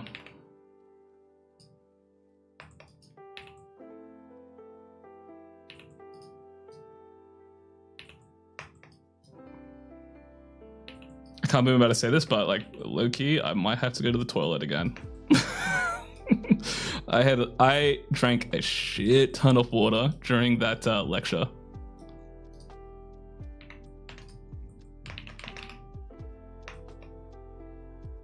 Don't fall in. Dude, I can't fall into the toilet here. The toilet here is so puny. I'm also like a bit of a big unit. Like, I don't know, man. This apartment has a really small bathroom. It's kind of annoying. Like I'm not that tall. I'm like 6 foot, but it's a little bit cramped in there. Push that back a little bit. Yeah, you can see how like I'm kind of just getting the forms down through just using really simple geometry here. Like I'm just using cubes. Like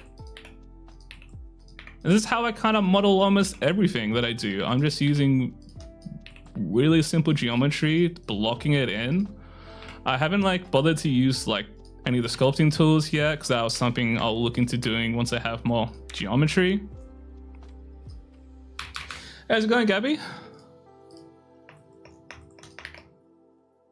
I'm just taking it really, I guess, sort of slow.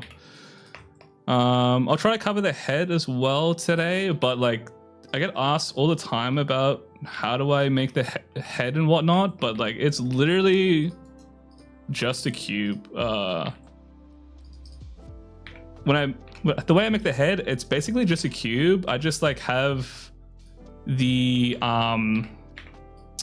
I just insert the eyes and then cut in the nose. Like I don't really care too much about the topology because I do everything, like the face is through like textures and stuff like that. So I can kind of just do what I want because there's not really any deformation.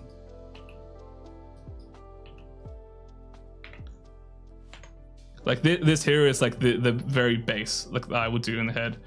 Yeah, dude, everything is basically just comprised of cubes, really. Like I feel like it's a bit that I mentioned a lot, but like it's always just cubes.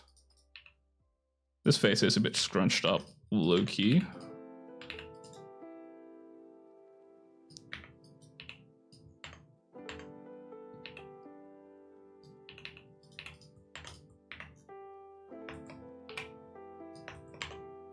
But yeah, as you can see, like it's, you know, a little bit rough here, but it's one of those, this process is all about having trust and faith in yourself. It's gonna look terrible at the start, but it's just, you know, trusting the process.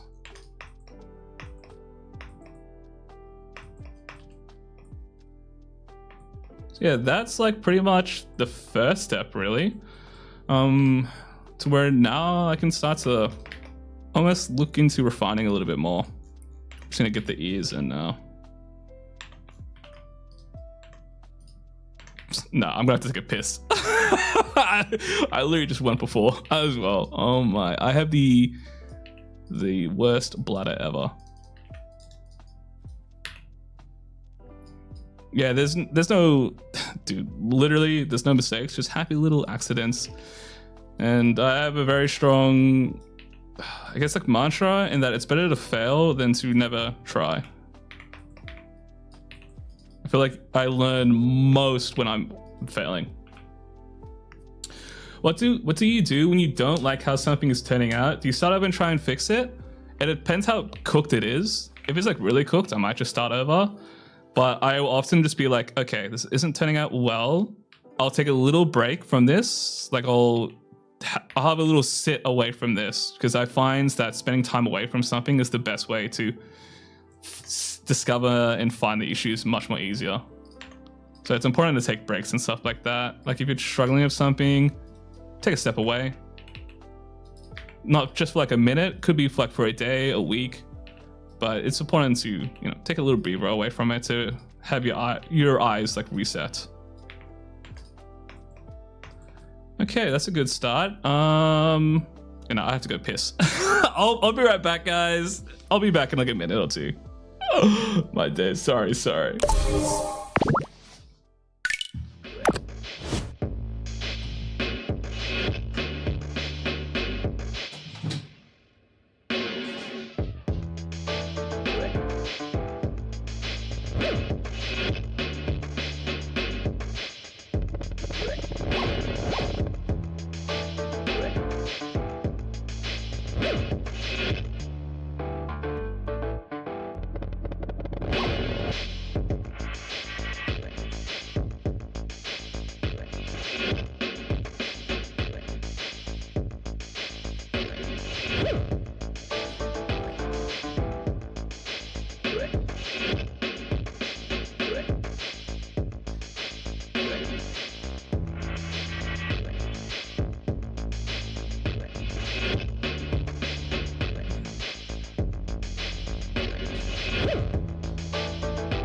Thank you for the follow, Rig Dev. Welcome on in. I really like your low spec art style. Thank you. I'll just wait for, I think I accidentally played an ad on Twitch as well. I'll just wait for that to roll over and then we'll jump right back into it. Man, like some streams, I'm like, I absolutely piss max. And then other streams I don't really need to go at all. I have like the worst platter.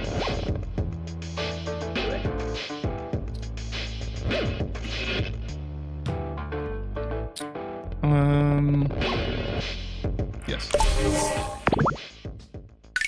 Okay.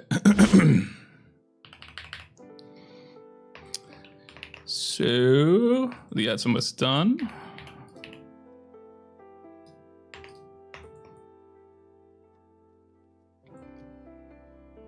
Okay, and we're back.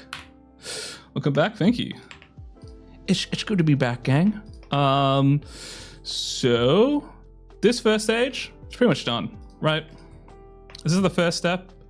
You can see it's like really low poly, but I've got the basic idea of it all.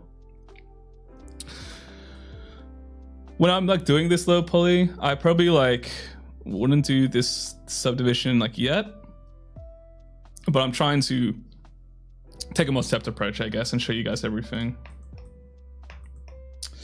Actually, no, the other way around. I probably like would go at a higher like resolution starting out, but I'm trying to really, I guess, break it down, simplify things for you. Will you texture the model on stream? Also, will it be like texture or just material with an emission color? It'll just be like a emission color things, so similar to how I always do my hand painted stuff. I probably won't texture on stream, so I probably won't have enough time to even like finish the entire model. We'll see how I go, because I think when I get up to the hair, I might be just like, ooh, I can't be bothered. Because I have to like figure out how I'm gonna like connect like these little like ears, this little ear thing here. Boop. Ooh, let me stretch my back quickly as well. Remember, chat, women are made of cubes. Yes. Not just women, everybody's made of cubes, guys. So, okay, so this is the first stage, basically. It's very rough and very blocky, so it's a bit PS1-like, but it's the start, right? So that's our step one. let's just duplicate this just so at the end of the stream I can show you like, you know, before and after type shit.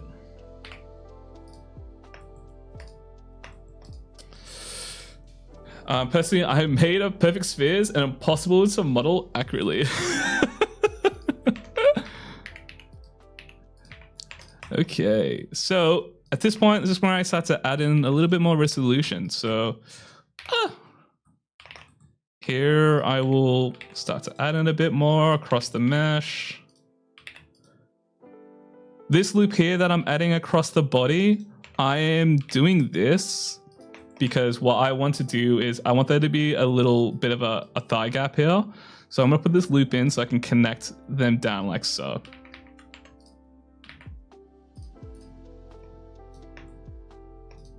Yeah, Ocarina of Time, like on the 3DS, was like low-key goated. Like, actually, pretty good remake from memory.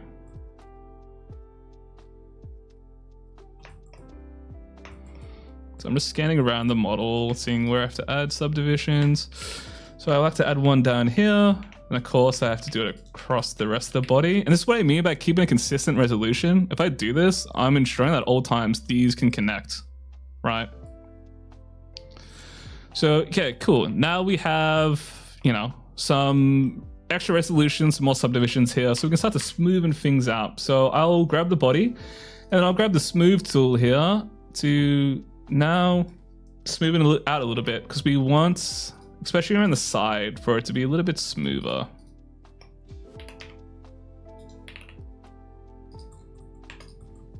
You notice that when you smooth it out, you lose a little bit of volume.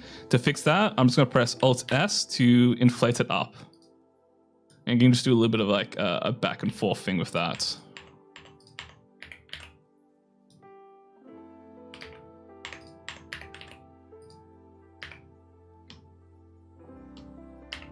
So let's delete these faces. We don't really need them on the top and bottom here. Those hips don't quit? Damn straight they don't. Okay, now we can. So now we have enough resolution to where we can, like, some thick. Keep it a buck. I kind of do. Well, at least like I don't know. With my art style, I don't know. I find like I really like shape language. So you know, typically the thicker characters have like more exaggerated proportions. Where I just think it looks cool. Like, goonerisms aside. What am I saying? But yeah. So now we have a little bit more resolution, so we can tinker around with using the smooth tool, even though I'm not really using it yet. I want to make an OC, but it's just a tall tomboy with muscles and armor.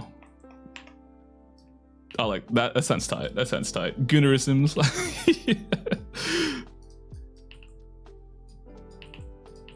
Dude, one of the funniest things I get is there was, I don't know, there's like a repost of like one of my Blender rigs or something that went viral on some random dude's like channel because he just reposted my stuff, and then the entire comment section is like basically people begging me to do NSFW stuff or like, don't fall into it. I don't know, it's so funny. I remember getting like an influx of weird DMs from people during that time saying like, you know what to do and stuff like that. I'm just like, bro, chill out, man. Like, I just like making cute stuff, bro. I'm not gonna be doing anything NSFW. So I'm just gonna model this without the chest for now, because I'll put that as a separate like geometry.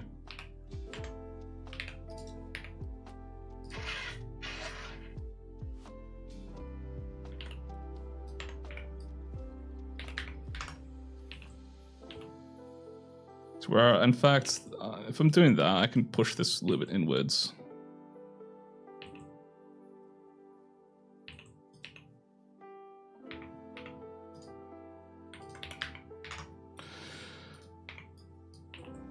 So yeah, things are gonna look very sloppy for a while, but you know, it's a part of the process. You just have to trust it. And something I like doing, because I have an ultra wide monitor, so normally I have like more space, but I've got it like smaller so you guys can see this properly. But what I usually like doing is I will shift the window here, and then I'll have just basically a viewport like this, so I can always just see the model from front and stuff like that. But just want to make sure you guys can see exactly what I'm doing, so I don't have it like that for now.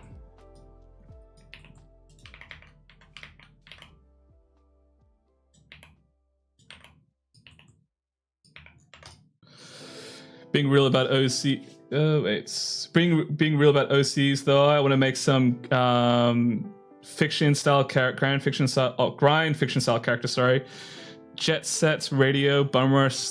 I actually haven't played that game yet. Bomb Rush something. I haven't played that yet. My mate said it was sick, but I never like got around to picking it up.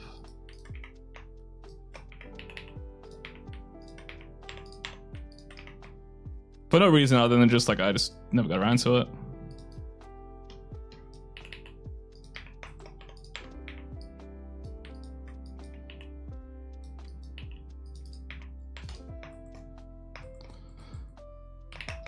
Okay, that's a okay-ish start for now. Let's work on the arms. So the arms is super simple. We're just gonna smoothing it out like that. And I'm even gonna like angle this, because it's that thing where I probably should have covered this in the lecture, but something that's really nice to have with like when you're stylizing art and stuff like that. So what I mean about like having like ribbon and flow. So bear with me. I'm drawing this with a mouse. Oh my god, what am I doing? So if I have like the apex of like this ending at the same point, it looks a little bit boring because it's too like the thing with like human bodies and stuff like that, it's full of like inconsistencies and stuff like that. Nothing is like perfect. So like for example, this apex is happening here and the apex is happening here. It's on a little bit of an angle. It's not perfectly straight, and that kind of makes it look a little bit more natural, because the world is like full of inconsistencies and stuff like that. So I won't have the topology like this towards the end, but while I'm blocking stuff out, we'll just have it like that.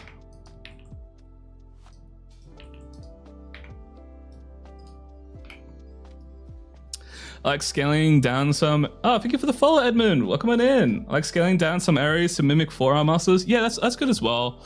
One thing I forgot to cover in the block out is making sure that you don't like put in too much stuff. Like it can be easy to like put in a lot of random things, but you want to make it as simple as possible, because the whole idea of this sort of approach is like you're trying your hardest to lay the foundations, so like you can with a good it's like building a house, right? You want to lay like some proper foundations.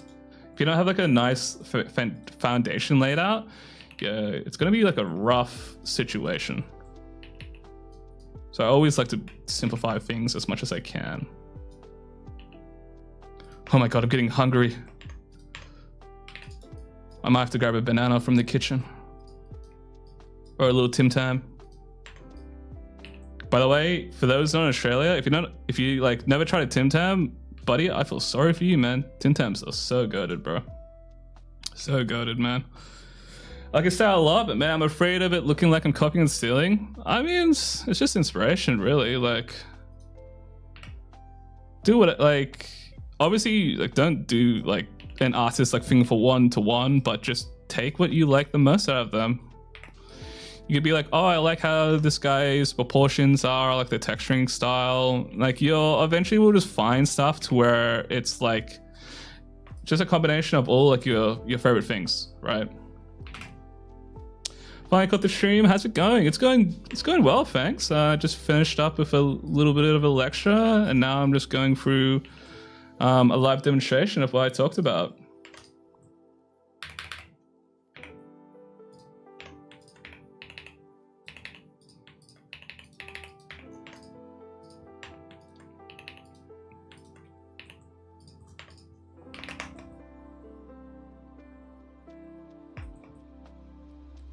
Okay, I'm happy with how the body is looking. Onto the legs. So yeah, I am working quite fast, which I'm aware of. Like, don't worry about like speed and stuff starting out. Don't try to force yourself to ever like work fast. It's just something you'll pick up eventually. And if you don't end up being someone who works fast, I mean, that's fine, really. I think I kind of work like this because I have low-key like a really bad attention span.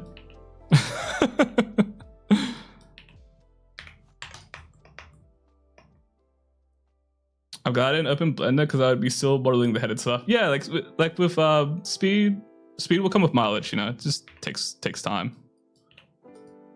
It's better to take your time with these things starting out than it is to rush into it.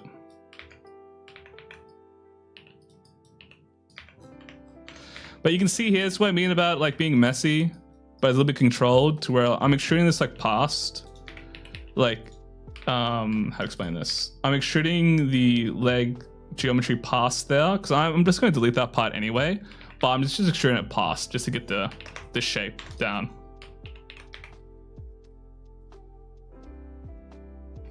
Right, okay, let's...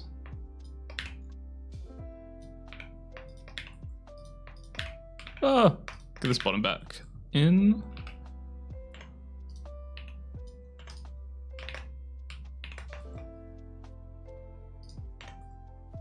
And let's define the neck a little bit.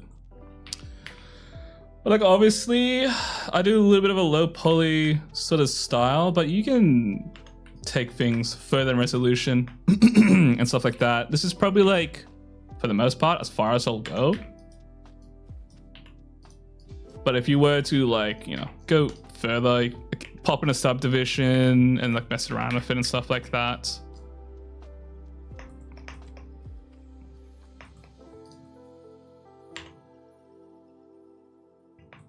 Shoot, why did I close up these shapes?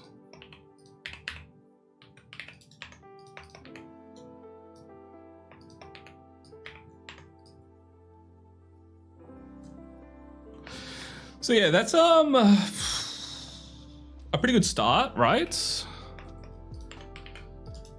We'll add an extra loop for the face just to define that a little bit more.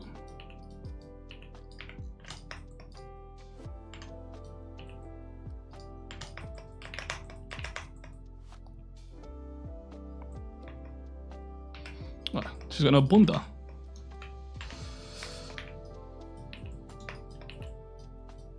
And it's not one-to-one with the reference right now, and that's just because I need to start combining things and adding a little bit more, probably loops and stuff like that, but it's a good enough start.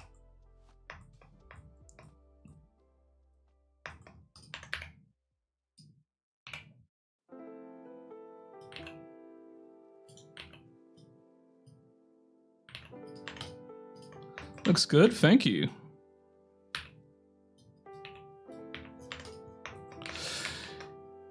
Yeah, I think this is where I'd probably like cap it at this stage and start looking to combine things. So if I go in shade smooth, this is how this looks currently, which is like an okay enough start. Let me check something real quickly.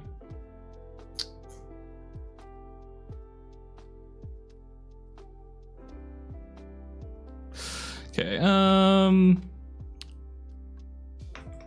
so we'll look to combine things in a second. I'm just having a think, looking from all angles. You make sure you don't look from just these sort of views, but also from like upside down and stuff like that. You'll like quickly realize you've missed some things that way. Like I've realized I've missed a loop here. The feet are the most annoying thing to model because they're quite asymmetrical. So they are pretty frustrating to model, to be honest.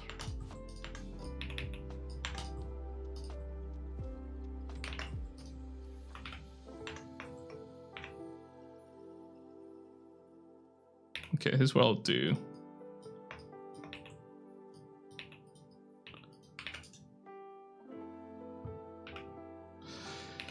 Yeah, the feet are really complex, for sure. It's not even just like grippers. Like the grippers are complex, not even just because of toes and stuff like that, but it's just the overall shape of it. It's quite how to say, natural. I don't know. It's like it's not as a simple form as you would think.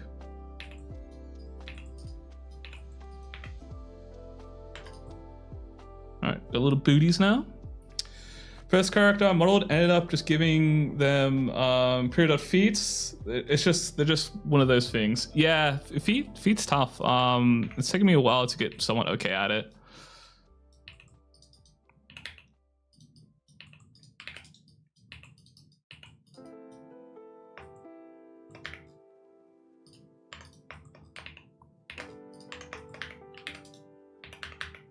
Oh.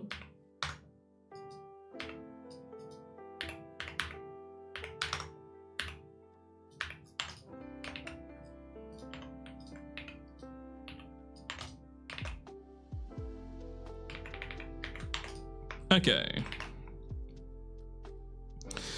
Yeah, I think we've got a good start here of the first stage. I think I'll move into the hands.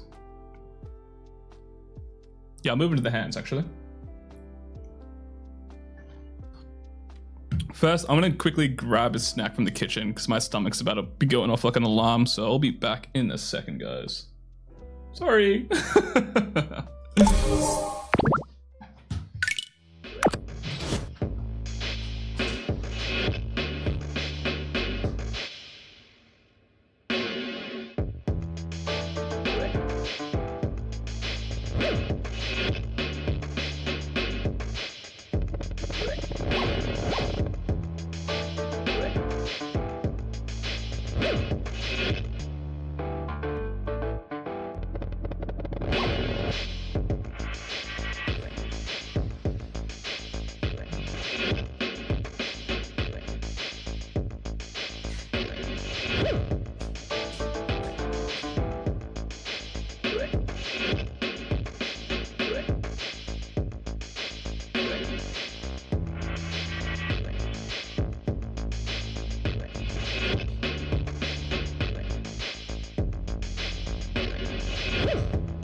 Probably should have had a bit of breakfast. Low key. That's my bad.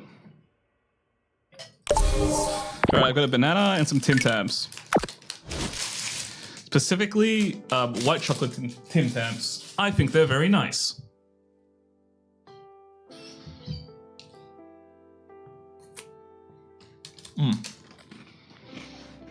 Try for the food ASMR.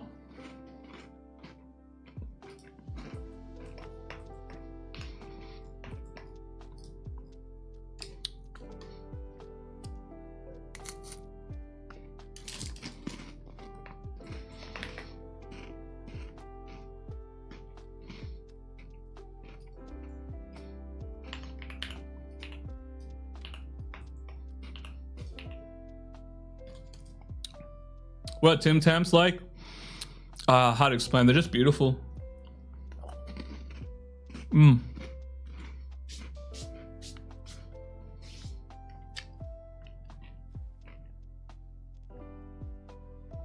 my god, why am I covering my mouth? It's not like my actual face is on stream. Let me pull up what Tim Tams are. Hold on, guys. This is really important. Tim Tams. It's like the best thing like in Australia. Oh, that's an image and a half. Oh my god, why is it saving us a web? Give me a JPEG, you dog. Oh my god.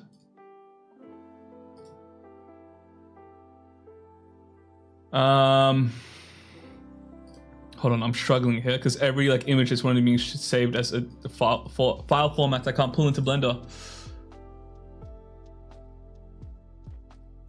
Wait, can I put this into Blender? Nope. Lovely. I thought the best thing in Australia is you. No, no, no. Alright, I'll just pull up my browser. Give me a second.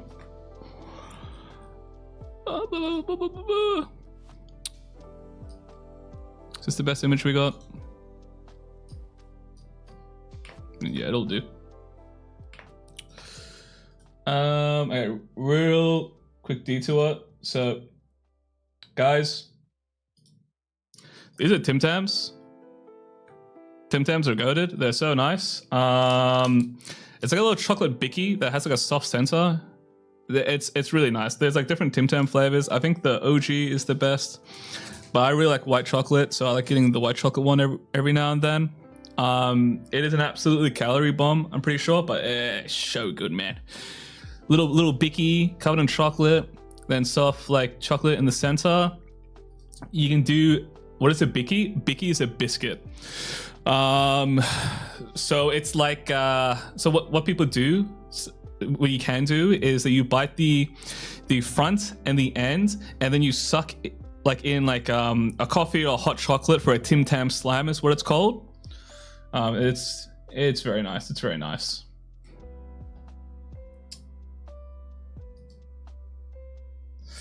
Yeah, it goes fire. It goes fire with milk. As someone from the US living in Oz now, Tim Tams are great. Yeah, Tim Tams are great. Tim Tams are great. Like our snack game isn't the greatest. Like I have a lot of friends from the UK complaining that the crisps here, which is just like chips or potato chips, aren't the greatest. Which like, yeah, I can see that. But Tim Tams, so good, bro. Delectable. Wonder if I have it here in Russia? Maybe. I think it's like someone said it was like they have it in Canada. Yeah, Tim Tams are in Canada. Like it's pretty popular now to where I wouldn't be surprised if you see them pop around like one of those international stores and whatnot. All right, I will show you guys how I block out the hands now. The hands are very complex, so we'll see how I go. But again, it's just using simple shapes. The hands are complex because, as you can see here in this drawing, I have things blocked out into shapes, and that's just how I'm going to model them as well.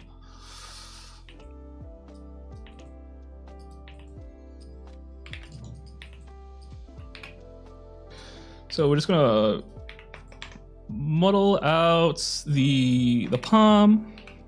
And the main thing it's going to be a little bit difficult, is just the fingers, but with the fingers we're going to do it once and then just copy paste it across the rest of the hand. Hey, it's going, Hex.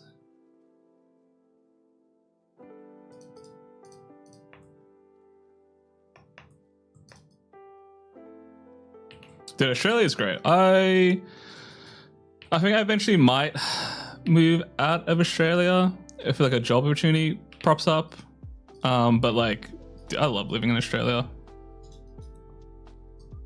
There are some shitty parts to Australia, like there is in most countries, but I feel like the shitty parts of Australia absolutely are crushed by all the benefits here. I didn't realize how good I had it until I got older. So I used to like think, oh, I wish I like lived in America and stuff like that for the longest time when I was like really young.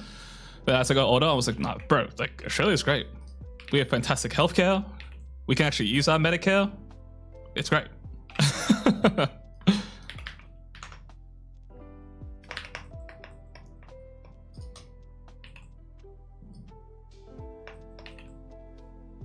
Yeah, it's like Australia's like really nice. Like I really like it. Depends like what city you're in, of course. I don't really, I think I've been to everywhere except for WA, like Western Australia. I think like, in my opinion, as someone who lives in like Melbourne, it's probably one of the better parts. Because in Sydney, it's like really nice, but it's a bit too, it's really expensive living there. The rent there is like ridiculous. But Melbourne is not as nice as Sydney, but you will find that you can actually afford living here.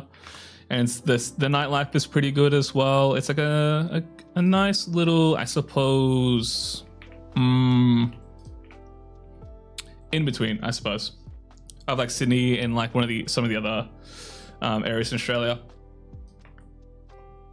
Dream is to live somewhere near the sea. I love swimming. Yeah, the beaches are pretty good in Australia as well. I know there's a lot of like debates and arguments and like which place in Australia has the best beach, but yeah, pretty good. I mean, yeah, Melbourne has a couple of like shitholes, but like, yeah, I think that's just everywhere in Australia. To be honest, like every like state has like not the greatest areas. There are some like shitholes, but like it depends. You know, it's very much like some of the suburbs here are bad, but you know, it's not perfect throughout, I'd say. Here in the city, there are like some spots to where it's like, ooh, probably don't want to go there. Like it's not like dangerous or anything, but it's like, you know, you'll encounter a couple of druggies and stuff like that, which is like not the most entertaining thing. You should learn the skin modifier. The process you're doing is very old, and yeah, I know of that sort of method, but I kind of just like doing it this way.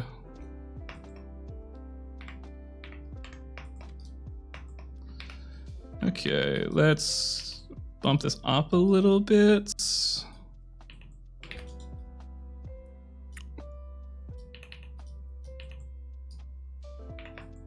Do I really? No, let's just leave that for now. So like, once I have like one finger done, I can then just like duplicate the rest, basically. And now I will just like stretch them out to fit up the rest of the hand here.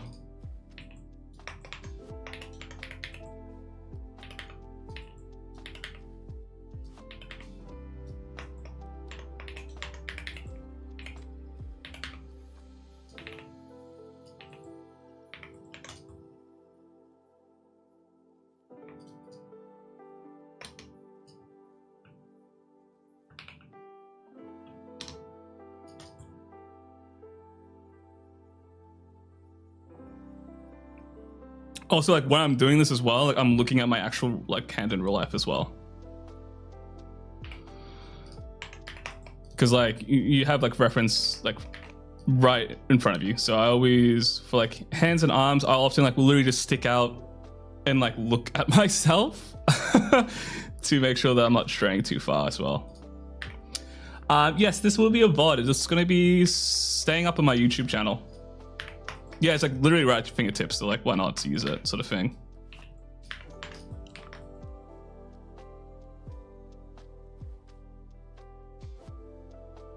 Okay. Yeah, I mean, she's not the greatest fingers, but it will do.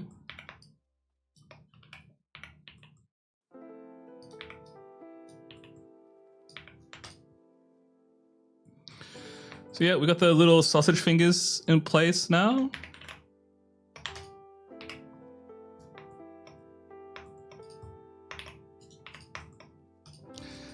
Now we can do the thumb.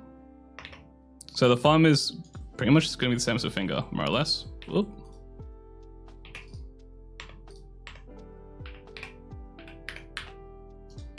So make it a little bit thicker. Remove a loop here, maybe. Nah, let's keep that actually there.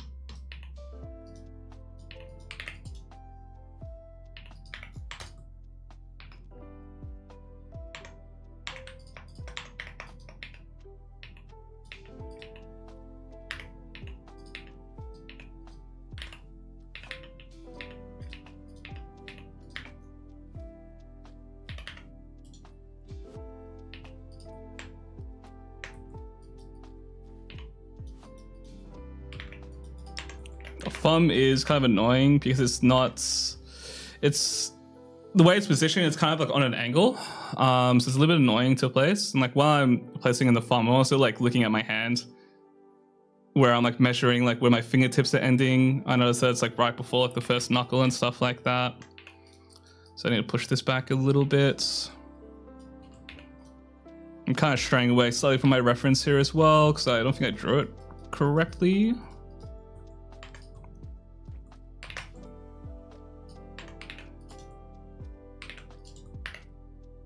Let's subdivide this as well.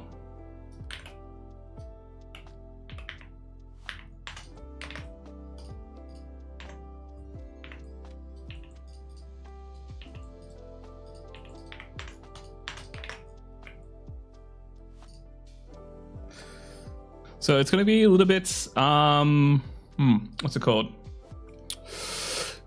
Like when I'm joining the thumb to the hand, it's a little bit difficult, but I literally just cut into the mesh because I don't really care too much about the topology, because it's not like that section's really sort of like deforming. So I can be a little bit more loose.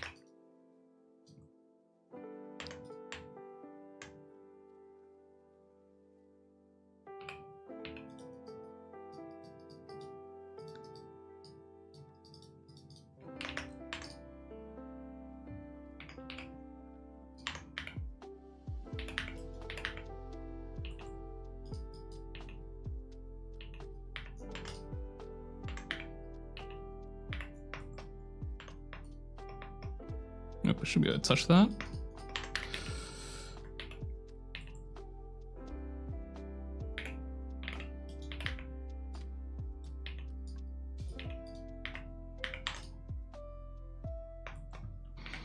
Yeah, that's how I would kind of block out the hands, sort of like that. To where it kind of just looks like a snowman with like carrots on top of the bowl at the minute, but the sort of like shape kind of really comes together once you start to merge everything, I suppose.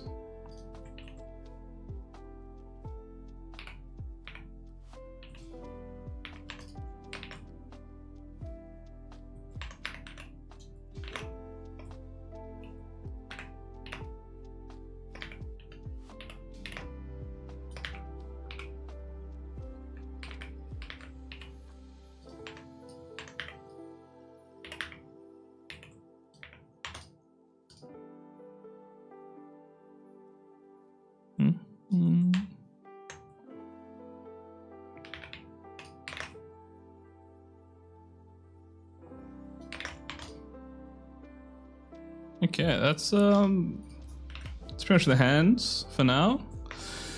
So we've got this like first stage pretty much done. So now we can start to look at combining our body here. I'm gonna ignore the head. The head is like nowhere close to like what I want it to be, but I'm gonna ignore that for now because I'm just gonna focus on the heads and the hands separately generally. I usually just focus on the body and then I take these in like their own sort of journey. So let's look at combining stuff. So first I'm gonna delete the shoulder here. Actually, no, first we're just gonna duplicate this mesh, so you guys can see like all the different steps towards the end of the stream. Alrighty, now we can start to look at combining stuff. So because we kept a consistent resolution across everything, it's now going to be really easy for us to join everything together. So I can just select all these, this, and then do a bridge edge. Oh, that's not working. Bridge edge loop.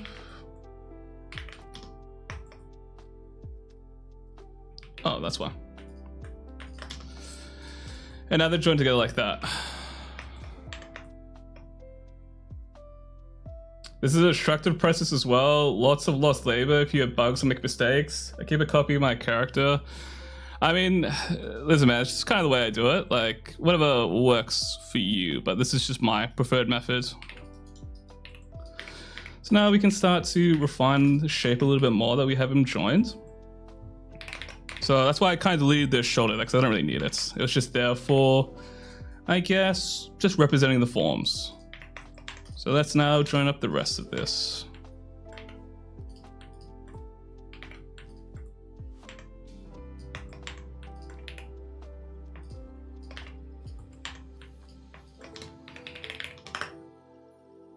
Huh? Why'd I do that? Weird. Oh, whoops, I have it hidden, that's why.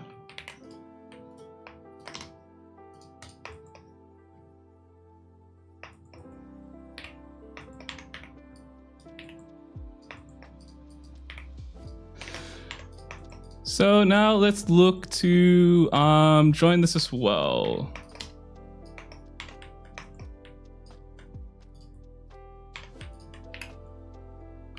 So I'll just delete this so I can just bridge these together.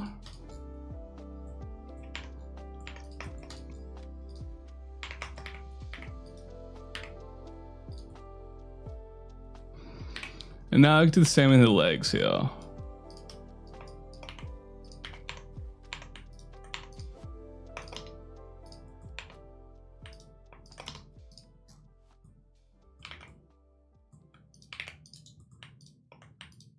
So as long as I have like the same like edge loop count, the bridging will be fine. If I don't, they'll get the triangles and stuff like that. So that's what I mean of like trying to keep a consistent resolution, because it just makes things a little bit easier.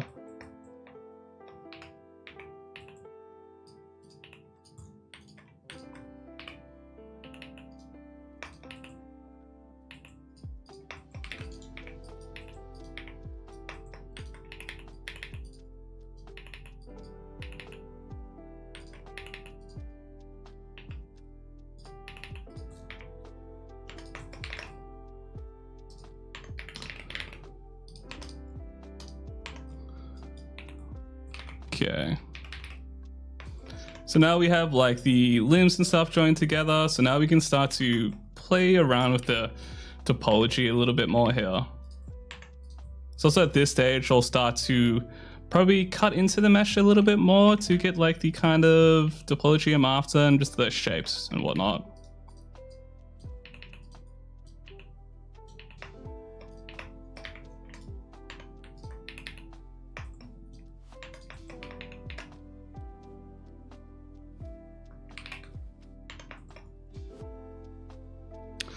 Just to go with some of my topology references here. Okay, here's what we're gonna do.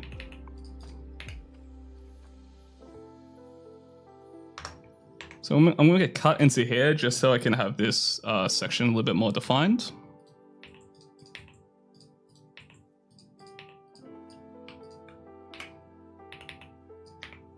We'll push this down as well.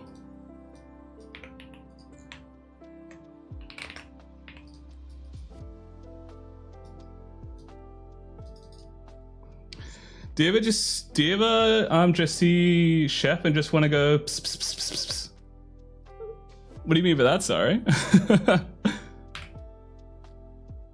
Honestly, I don't know how I didn't think of starting everything separate and then merging them. Yeah, it's just like an easy way for me to like block things out, I suppose.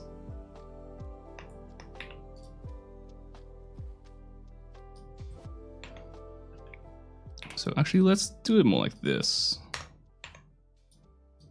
Like when I'm separating things into shapes and stuff like that, it's just like I kind of treat it the way like I would draw and stuff, just building out the constructions and stuff like that. So I always can just look to polishing things off later.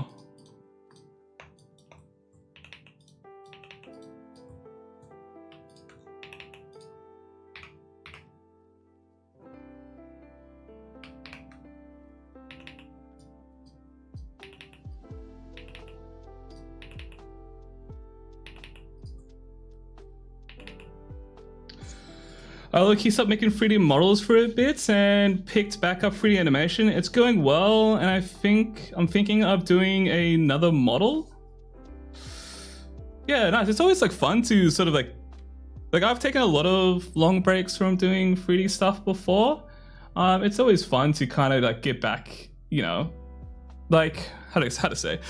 There was a year I took a long break from doing anything sort of 3D, and I kind of just got back into it. You can always jump back into it. I find if I'm not like really into it, I'll just stop and whatnot.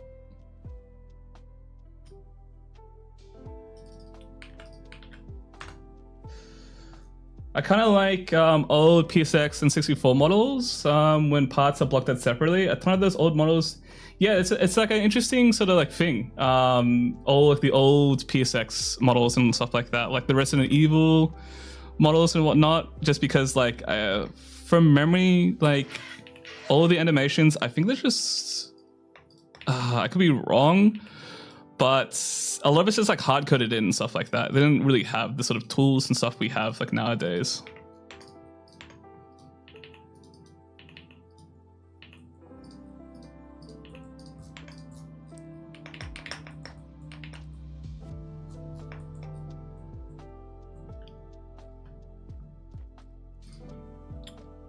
To the art, it all makes, yeah, that's kind of just like I guess my thought process for it, because I'm kind of just making sure I've got everything figured and nailed out.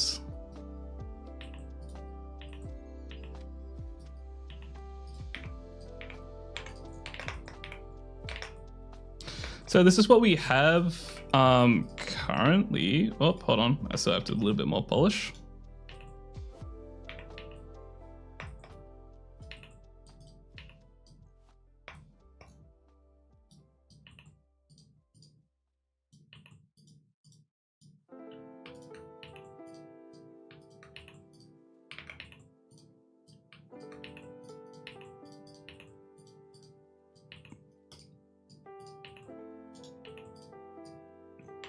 Gee, now I'm just noodling. I should just be doing this.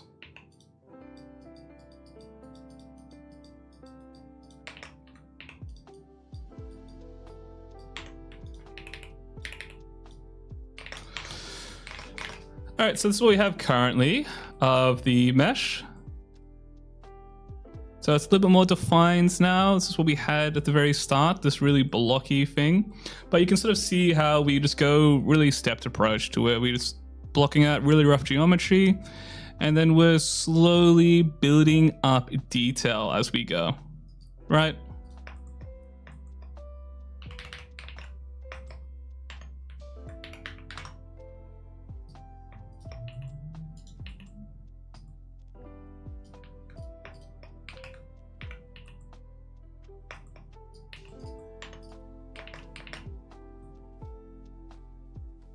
And this is going to be like pretty much the final resolution we'll have as far as it goes across like the cuts this way. I can add like more loops down like here, but this is more or less as far as I like to go for my stuff, because I generally do pretty low poly models and the like.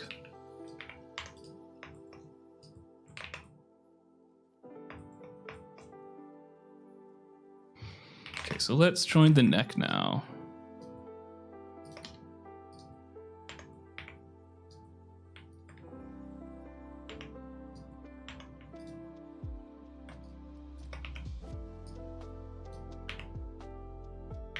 I just realized it's not symmetrical.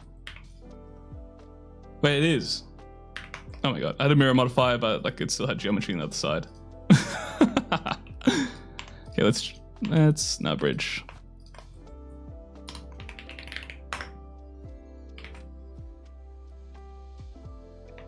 Okay, I've messed up somewhere. Ooh, right. Let me try to remember how I fixed this bit, because there's like inconsistent like loops here. From memory, it's me just doing this, right?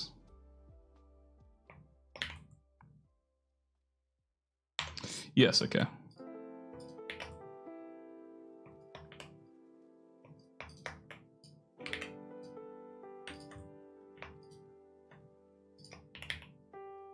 It's like been a while since I've done this sort of thing.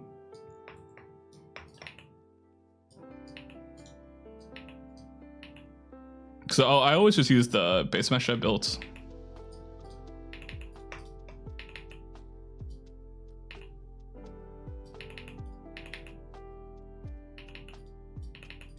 Okay.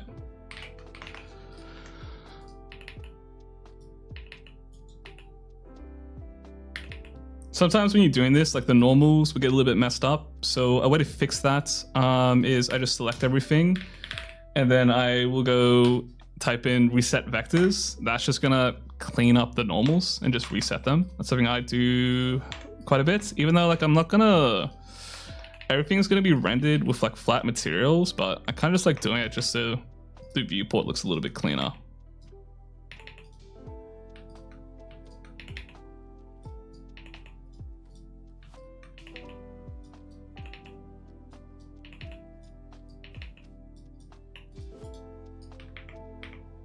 Oh, didn't mean to grab that little guy. So now it's at this stage where the things get a little bit slower, right? I have blocked in all the shapes and now it's kind of, whoa, what am I doing? Now it's just about really finessing things. So something I like to do quite a lot is use the smooth brush. By default, the smooth is like way too strong.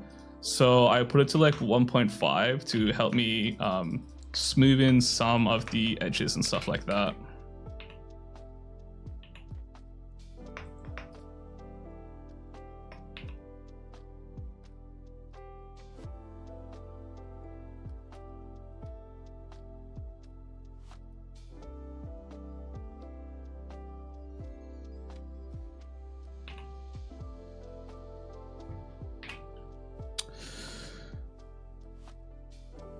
You can actually use a portion of what he did and just not join them together. Then you get an E. Yeah, you don't have to join these together. It's like, you know, sort of like style and stuff like that. Like if you want the N64 style with like Super Mario or like PSX style, you can just keep it in blocks. So I think they did that because there was like a limit on like weight painting or something. I forgot like the random like retro analysis videos I've seen.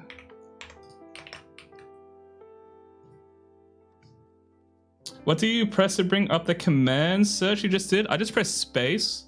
You have to change the preferences in Blender though to make that work. Let me try to find it. Hold on. Where is it? Yeah, by default it's F3.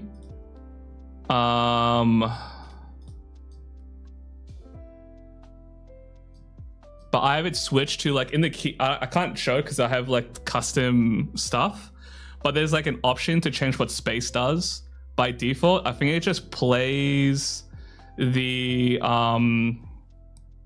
what's it called? I think it just plays the timeline. So I have it changed to it just puts up the search.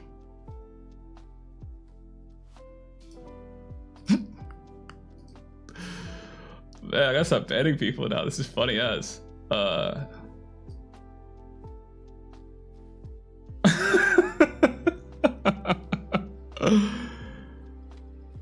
my days. Oh, this is interesting.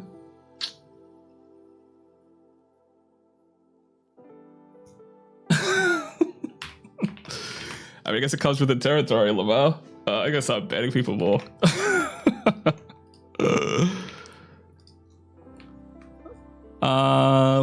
To say yes, that's not by default. I don't like that option, so I just have it changed to pull up the search. Because I don't know the hotkeys, I literally just like will type it in instead. Like I don't even know like what half the stuff is like in the menu. I usually just use the space search thing.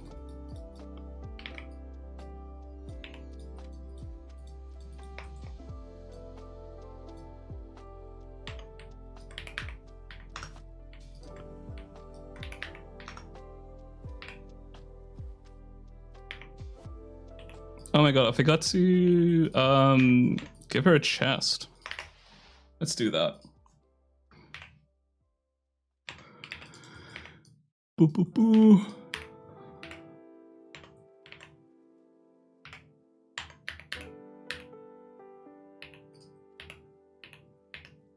Yeah, I guess like I don't know, there's quite a few people here today. Like so I gotta be a little bit more quick on the banning trigger.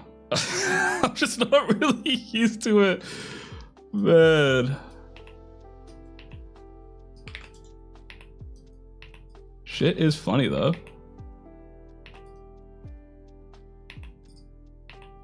So I will look to join the breast here with the rest of the mesh later, but it's just gonna be like, I'm just gonna cut into it really.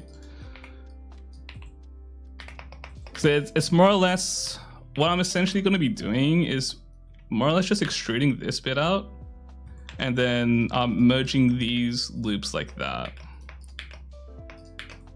Well, not like that, but like this, more or less. And then I'll do like a cut into there. Actually, I can just model it like this. I don't really have to have the breast as a separate geometry at the minute.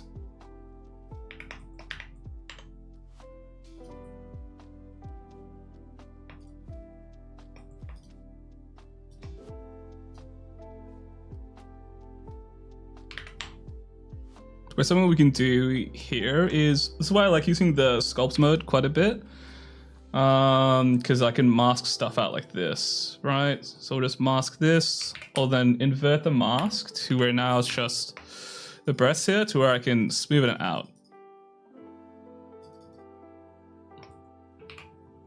Of course, we're gonna lose size with that, so it's a little bit of a push and pull situation here.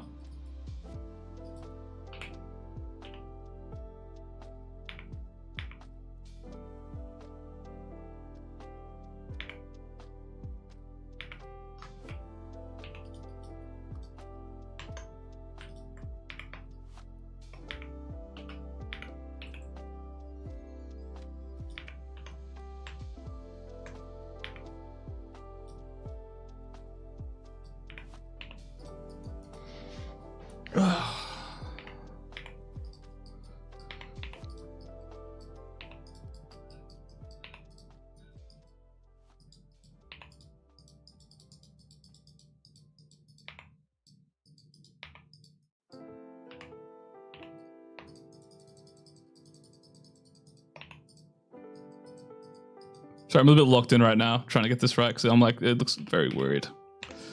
Let's move this up a little bit as well.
Let's put a triangle in here like that. So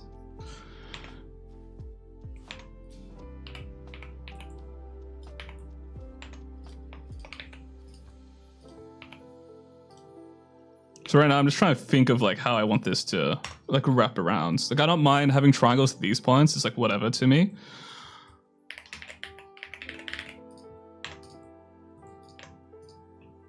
So the most important thing is getting the shape right.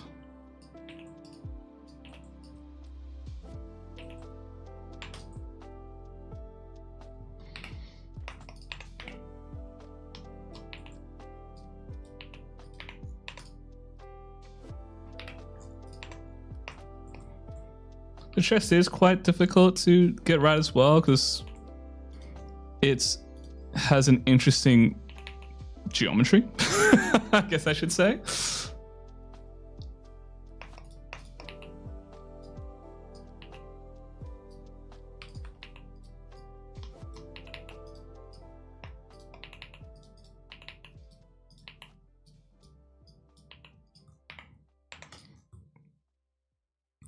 And you have to make sure you're looking from all angles because it looks like weird from the bottom and top, so I gotta fix that.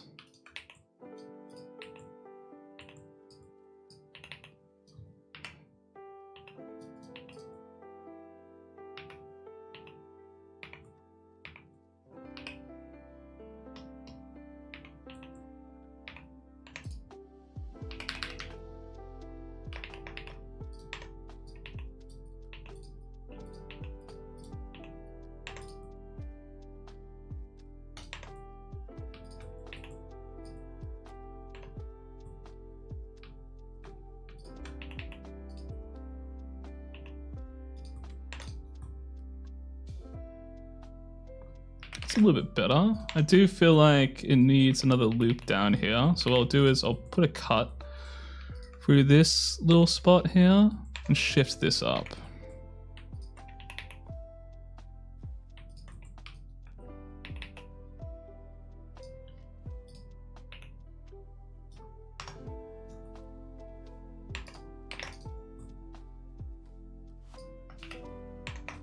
Okay, that's better. Now I'm just gonna push these back a little bit so there's a nice little curve for where the breast meets the rest of the body.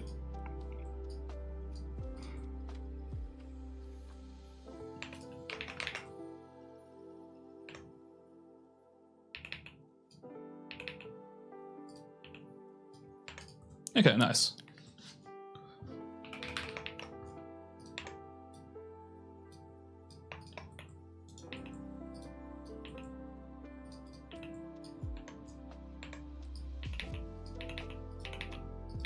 Also, I forgot to mention earlier in the stream, but I do plan to stream more often, like during weekdays and stuff after work.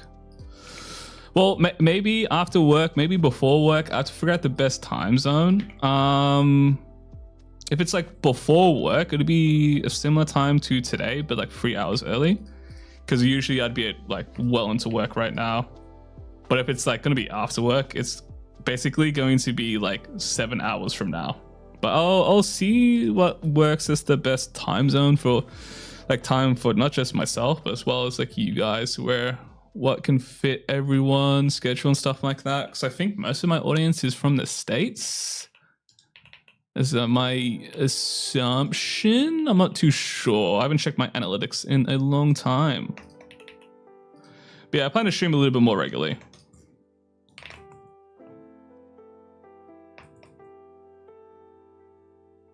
I've been trying to fix my sleeping schedule to allow for it. What do you plan for like the future of your YouTube channel? I plan to do like some more videos and stuff like that. Obviously, I know I've done just mostly streams at the minute, but I don't plan to just only do streams and stuff like that. I plan to release like more content and whatnot. I've got a few videos in the works that I've been cooking up, but it's definitely a mix of like streams and some more edited videos and whatnot. It's just those videos take me like minimum 1 to 2 months to make generally. So I have to make the model, then I have to like make the video, which takes a long time as well. And it's kind of hard to juggle with like my full-time job on top of everything. It's somewhat similar to the mesh you showed in Blue Sky a while back. Yeah, it's pretty similar. Pretty similar. I think the proportions are a little bit different. I think on my base mesh, she's like 6 heads tall, maybe. I think this one is like 5.5. Can't remember off the top of my head.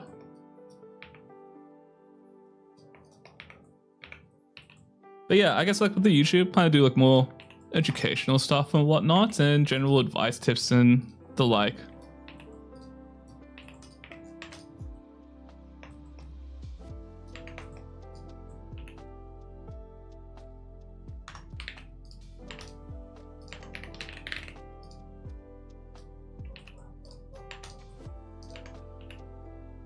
Yeah, there's like a weird fucking normal here. I'm just gonna flip it. Nope, that made it worse. Alrighty.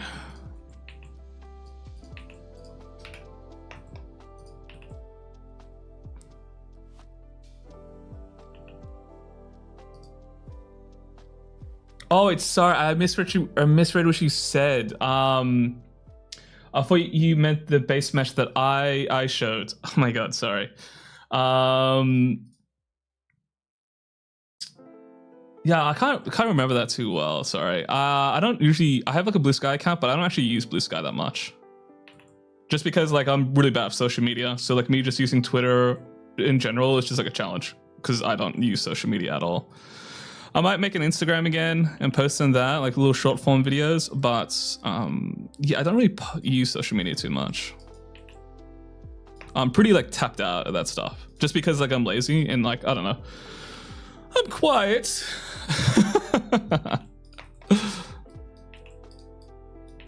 I haven't checked my blue sky in a while, TBH.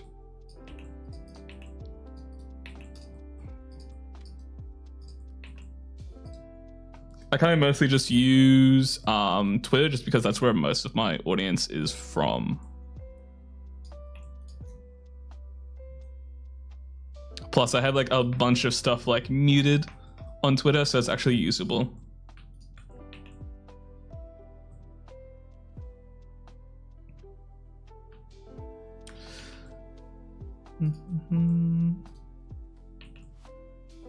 Dude, I'm actually so sleepy. I'm gonna have to take a nap after this stream. Holy uncle. Oh my god.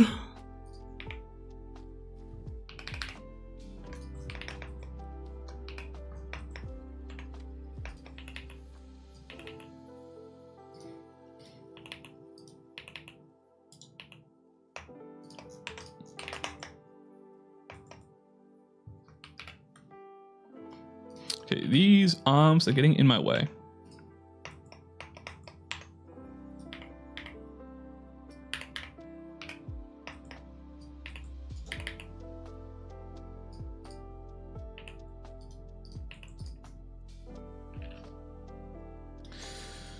I try to avoid American products, but YouTube is the only American software I willingly use that isn't for my job. Yeah, fair, I guess.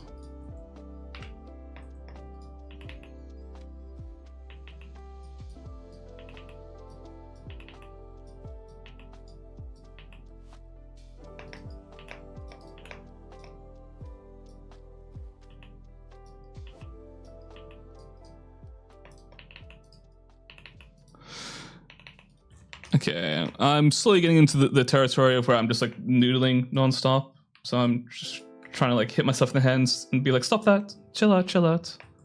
But it's tough, man. But at this stage, it's like a very important thing to, I guess, like take breaks and stuff like that. I would probably like take a break now if I wasn't like streaming. For like a little breather, like for a couple minutes and stuff like that. But I'll keep on pushing for a little bit. Cause I find like just taking small breaks, like as small as like a couple of minutes, is like kind of really helpful in that it helps you like just get a nice little mental refresh.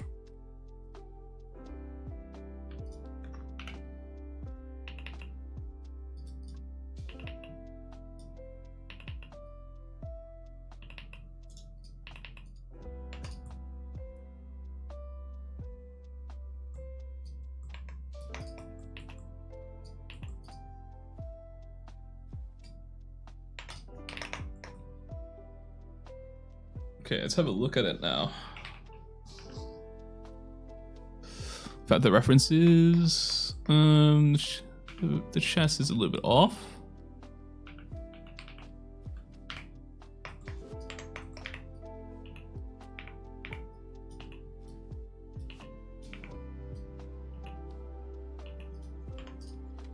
Okay, it's a bit better.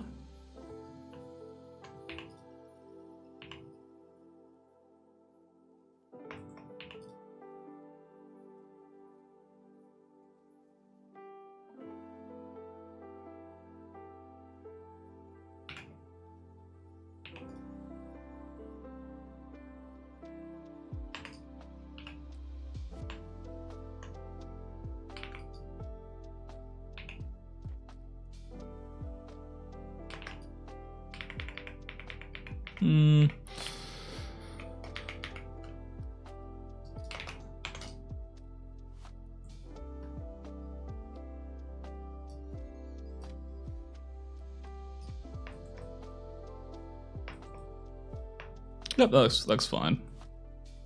For now, at least, I'll probably come back in a few minutes and think, oh my god, it looks horrible, but should it just be like that, gang?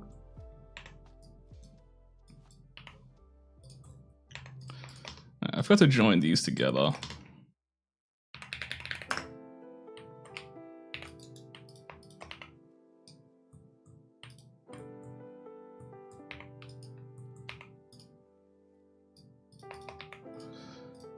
The feet here look pretty bad, but she's gonna be wearing shoes anyway, so I don't really care too much about the grip is right now.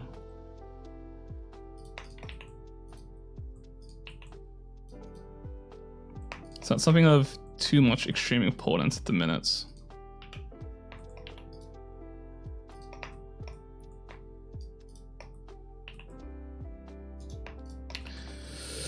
I think that coming back to something you thought looked fine and it looking horrible, it's just your eyes readjusting. Yeah, it's really easy just to like be blind to mistakes and stuff like that. Yeah, nose blindness with your eyeballs. Yeah, it's important just to like take a little breather every once in a while, because it can be super easy just to be like lost in the sauce.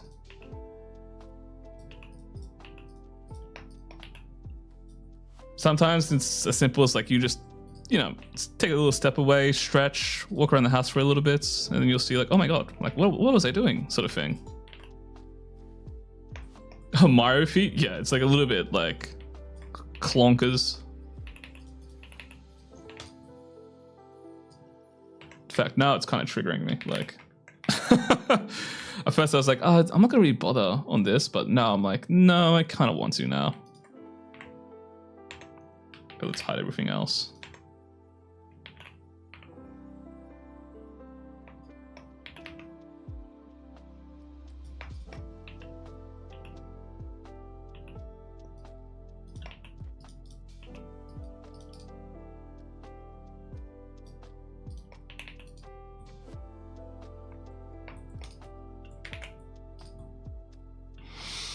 I'm trying to think. I want some more resolution here, but yeah, okay, I know what to do.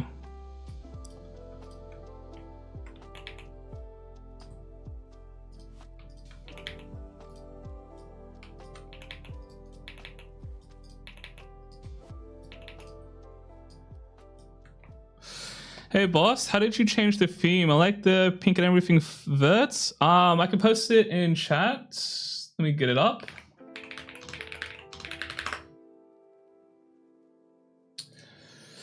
So you just gotta drag and drop this into Blender. That's the theme that I use. I have changed it though, so the verts and stuff are pink. The only way to do that is when you go, let me change the screen. You need to go into your preferences and then, where is it? Under themes, you're gonna have to manually change some of these things. I think it's in 3D viewport. You're gonna have to change like the edge select, vertex select to pink and stuff like that. So I had to do that all manually. Yeah, no worries. Do you plan on solely doing educational content, or is it plan to branch out to other content forms? Sorry if I'm bothering too much. No, you're not bothering me at all. You're chill. I don't really know. I don't really know what my plans are, to be honest. Like, I think when I stream on YouTube, it would be mostly just this sort of, this kind of stuff. I might do an occasional like Twitch only stream where I just like, I don't know, chill out and play games and stuff like that, maybe. But like for the YouTube stuff, it's gonna be mostly this sort of like educational stuff, at least until I get bored of it. But I don't know, I haven't really thought too much exactly. I think the main thing I want to sort of do is just create stuff and sort of have fun with it, I suppose. I have the opposite thing when I draw, where I think something looks terrible, but then when I take a break and come back, it's not really as bad as I thought. Yeah, I mean, sometimes you can, like, it's that things where you just think, oh my god, this looks horrible, and you come back and you're like, ah, it's not that bad. Like, sometimes you can get, like, the self-doubt can be so strong. By the way, planning on using your horror model for an animation? Are there any rig quirks that I should be aware of? I don't know, really. That's like a kind of an old model. Like, it's a little bit outdated from like how I usually rig stuff now, to where it might not be the greatest to use, but I can't remember anything off the top of my head. It is quite an old thing. I like had to boot it up to make the thumbnail for this stream on like YouTube and the going live post, and I was like, whoa, this is old. Because that was when I was, it's not that I didn't know I was doing with rigging, but I wasn't as comfortable as I am like now with rigging.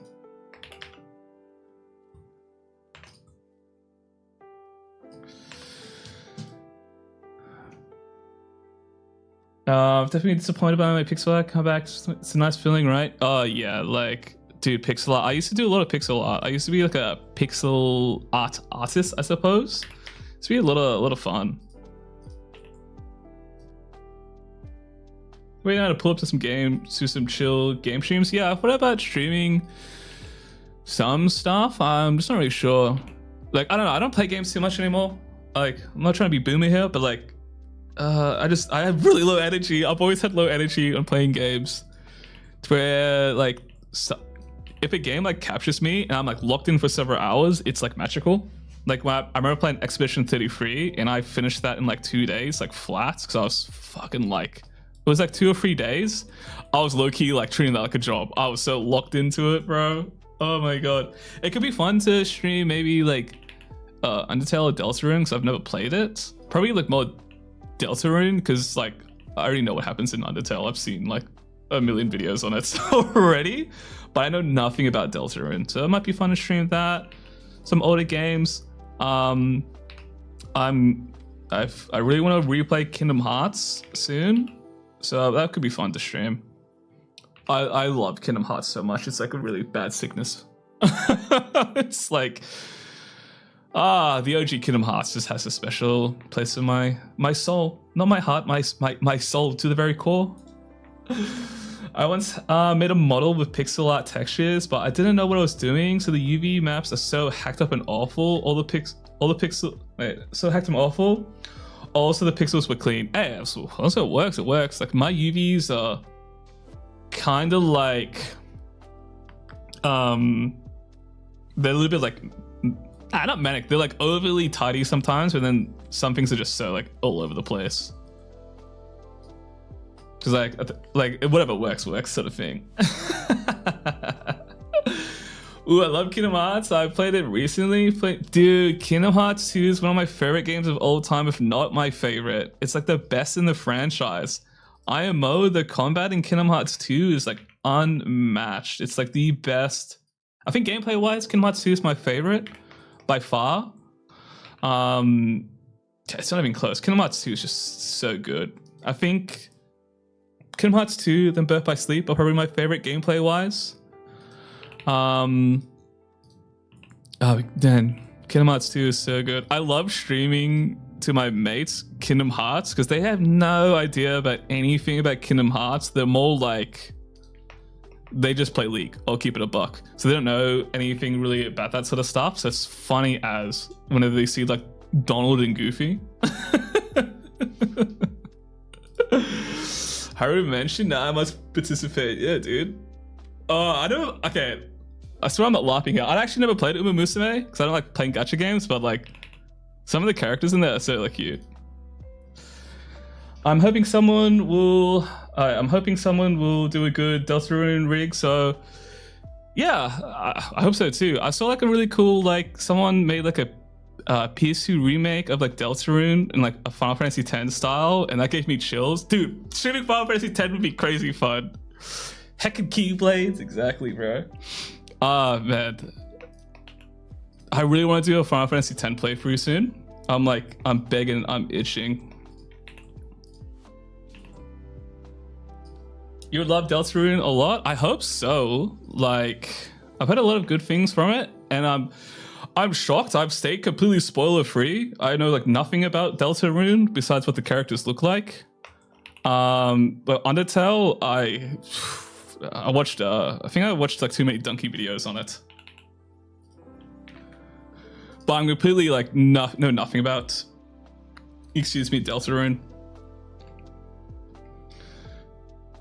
Yeah, maybe I'll play Deltarune.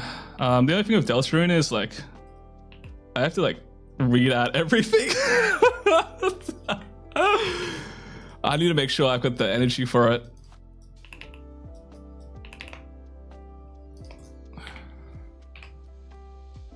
But dude, I think it would be really cool for me to do like a modded playthrough of Kingdom Hearts where I do like a replacement model of Sora with myself or something, just for fun. But I could do it for Kingdom Hearts 3 for sure, but the other KH, it's a little bit difficult just because they're not using Unreal Engine. Unreal Engine games are pretty easy to mod.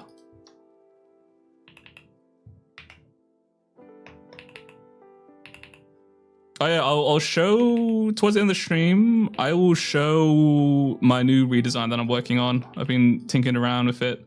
I'm kind of like modeling it at the minute, but it's still pretty like early days, to be honest. You have a lovely voice for reading. Thank you. That's really kind of you. I've always been somewhat self-conscious of my voice, not in like how I sound, but I mumble a lot. So I think I have like really bad ADHD, so I speak really fast and mumble a lot. To where like, if I'm excited about something, it's like gibberish, bro, sometimes. It's quite bad. Are you making a tutorial or is this live the tutorial? I am making a video on this subject in particular, but at the start of the stream, I did like a mini lecture on like, you know, how the things I'm thinking of when I'm like blocking out characters and recommendations on how to make like stylized like 3D characters and stuff like that. Hey, how's it going, stuff? Welcome in. To be honest, I'm a LARPer too. I animate ZZZ and Uma stuff, but I haven't played the game to watch the anime. Oh yeah, I want to watch. I forgot about the fucking Uma anime. I want to watch that like relatively soon. I played a bit of ZZZ. Not played a bit. I played a lot of ZZZ when it came out, to where I was like low-key kind of wailing it. Not like extreme amounts, but I was swiping, gang. And then I stopped after I lost 4 50-50s in a row. I think it was around the Jane Doe banner. I lost 4 50-50s in a row on her banner and then the banner before, to where I was just like, I can't do this, bro.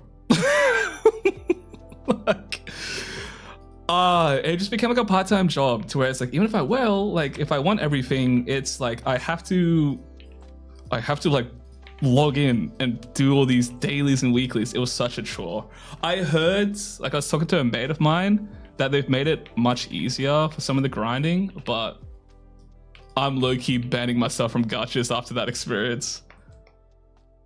Dude, I think we like checked the numbers on the percentage to do like the percentage of chance for me to lose 4 50-50s in a row, and it was really, really, really low. It was so bad, bro. Like, I can't. Oh man, I remember when I eventually did roll and get her a weapon. I was like on the way to work, and I was like rolling as I'm walking to like the train, and I'm like, nah, this is diabolical, gang. This is diabolical. I basically hit pity. God, trying to model a character from a manhwa and don't know which method to do. I suggest, like, I don't know, play around. Maybe try something you haven't done before. Because like the method I do might not work for everybody, sort of thing.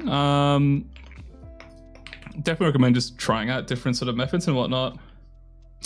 Yeah, the ZZZ animations are so sick. Like, I love how smooth and like buttery it all is. And also I really like the OG style of ZZZ, like the not how the characters look currently, but on like launch, I really like the streetwear and fashion and stuff. Like, that was cool. But they seem like they're having fun with it. Yeah, I mean, man, I'd like to play. I really like how to say this. Some of the gachas and stuff that come out, like, they look kind of cool, but I feel like a lot of times the gameplay gets really repetitive to me, I suppose, or like, it lacks depth. I don't know. I did recently buy Dragons. I think it's called Dragon Sword Awakening. It's like a gacha but single player, because they were going to release it as a gacha, but apparently it just bombed. So it's very interesting playing that. Like, I was like playing it, so it's like, I'm like, this is basically Genshin but single player. It's a very wild experience. Dude, I saw concept art for, yeah, I've seen the model. It's like funny. So I don't play ZZZ, but I'm still tapped into it because I like studying their models. Holy. Oh, I picked it up too. Haven't played it yet. It's pretty fun. Like, the characters look nice. The characters look interesting. But it's kind of wild. Like it's a single player Genshin. So like when you're exploring the map, obviously you do that in like open world gachas to get as much resources as you need. But like you don't really have to do that in this game because you'll just unlock characters as you progress in the game. It's very interesting. I've been like begging as well for like ages, like, oh, can we just make like a single player gacha? It's where like I want all these like crazy characters, but like I don't want to have to swipe, gang. I got bills to pay. I have avocado toast to buy. But I kind of hope that Dragon Sword Awakening does well, so like more companies will see this and be like, oh, cool. And try it out. It's like more single player stuff. Similar to where I was hoping Crimson Desert would do well. So more of these like primarily typically like MMO devs look into single player games a little bit more. So I don't have to swipe. But I never played Crimson Desert, so. Yeah, I never played Xenoblade Chronicles 2. I remember I got Xenoblade Chronicles 1 and I was really disappointed by it because I just didn't like vibe with the aesthetic, which I know a lot of people will be like, what? But I just wasn't, it was just a little bit too anime for me.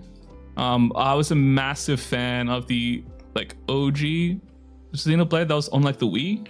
Well, it's not the OG, but like, you know what I mean. But I just couldn't, I just wasn't vibing with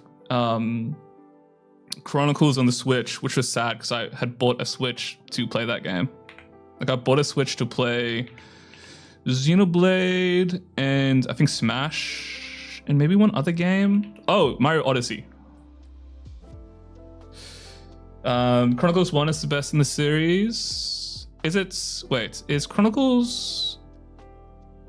Wait, Chronicles 1 is that the one on the Wii?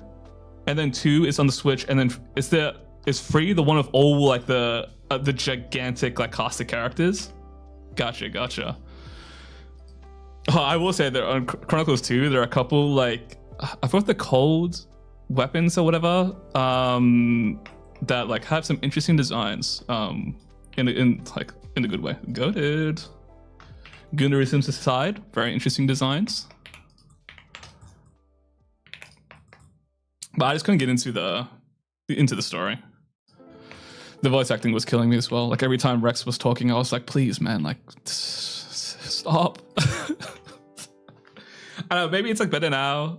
I don't know. Maybe I needed a second chance, I should say. I still haven't touched, I bought the Xenoblade 1 remake, haven't touched it yet. I've been saving that for a really rainy day to where I'm like, I need a really good experience. Yeah, it's pretty divisive. I know a lot of people love it and a lot of people really hate it. I'm kind of indifferent where I'm like, wasn't really interested into it, really. Yeah, the remake looks pretty good. I know people complain about like, oh, it looks too anime and stuff like that, but I don't really care. I think that just the OG game is like, holy aura, it's so good. The fact they built that on the Wii is insane to me. Like that gigantic open world. Oh man, that was like so good. Like I'm excited to play it when I do. Like I got a lot on my backlog. I've been like waiting to one-shot all this FF7 remakes because I've been waiting for the final one to come out. So I'm gonna one-shot those soon. Which one is the OG again? I want to see how it looks. Xenoblade Chronicles 1 on the Wii. It was also on the 3DS, like they did a port for it, which was like crazy, but it was like on the Wii. There's also Xenoblade Saga that I think was on... What was it on? I think PS1 or some shit? Not PS1, PS2? I could be lying, hold on. Okay, it's just called Xenoblade, the OG, which we're not talking about, I think. Yeah, that's that. It was own Xeno Saga. It was own series, separate. I never played it though, but again, cool designs. But Xenoblade Chronicles is what we're talking about. It's like the new gen type shit. God, I really liked it. I really liked that game growing up. Like, that game was bussin'. Really miss like JRPGs like that. They don't make them how they used to. Although Expedition 33 was kind of low-key bussy. I think that was really good. I was really surprised by Expedition 33. I remember when the trailer came out for it, I watched the trailer. I was like, okay, I'm not gonna watch anything else about this game. I'm gonna buy it, play when it comes out, and just go in blind, and hopefully it's good. But I remember thinking like, this could just be like absolute slop. I hope it's not. And then it was like so fucking good. That game was so good. Some bits in the story, yeah, they were predictable, but I think it hit all the notes I kind of wanted and were like missing from JRPG, you know?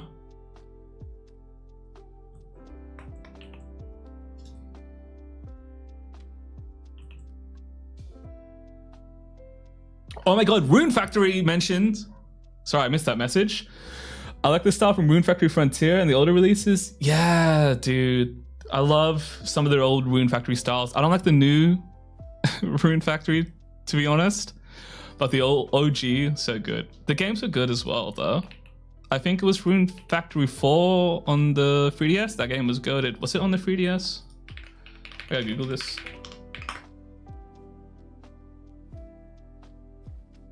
Yeah, Rune Factory 4. That game, elite. There's a remake of that, I think, on Steam now.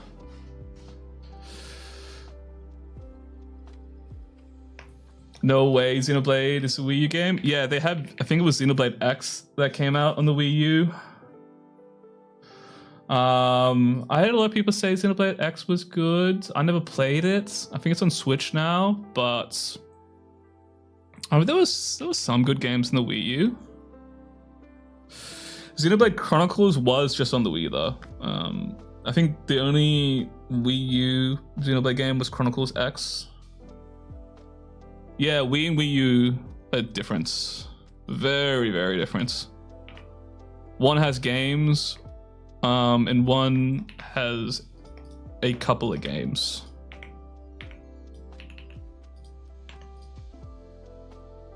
It's crazy that Nintendo bounced back after that disaster though. That was the funniest shit ever. I actually owned a Wii U. I low-key kind of liked it. I'll keep it a buck. I low-key actually kind of liked it. The games that had like the little, that used the touchpad were kind of fun. Like that zombie game, like it was a little bit shitty that like it came with the console, but it had vision. It had a vision, man. And the saddest part is, with that failure of that, after that, Nintendo were like, okay, no more gimmicks. It's like, no, I like my shitty gimmicks, man. Such a shame, such a shame. I liked having gimmick consoles, like the touchscreen and stuff like that. A lot of Wii / GameCube games look so good for the hardware they're running, especially Zelda Twilight Princess. Yeah, definitely. Yeah, the gyro controls are good on Switch.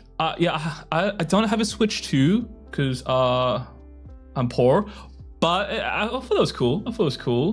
But yeah, no one really uses it. There's no. Oh yeah, true. I just realized that. Oh, what the hell? Oh, ad's gonna play in a second here, so I'm gonna take that time to go piss. So I'll be back in a second, guys. I'll be back in like a minute or two.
Only in this room though, because the PC's warming this room up nicely.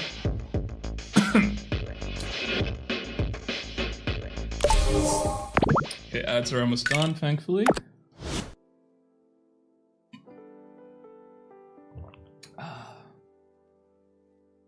I remember it was Xenoblade. Oh, thank you for the follow. Welcome on in.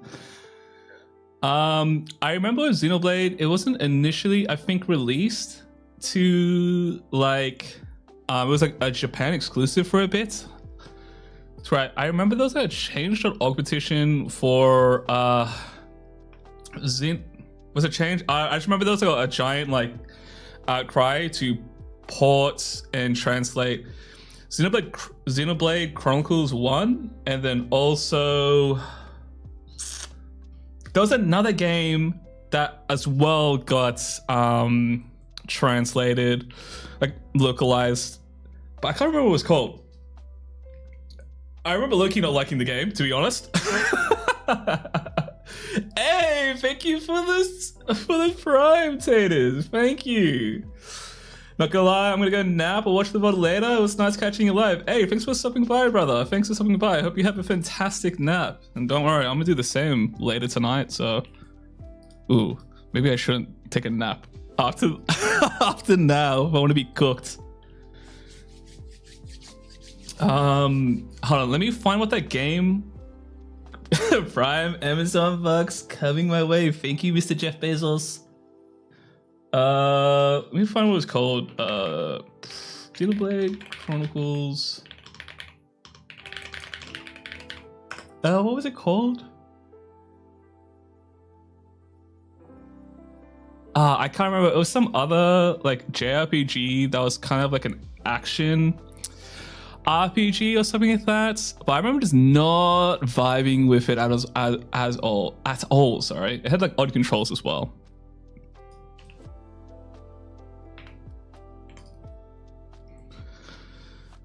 Okay, do I really want to model hands? I don't think I have the energy. I don't. Instead, I'll try to do the face, actually. Maybe that would be good. Sorry, burping. Drinking water too fast. Okay, let's see.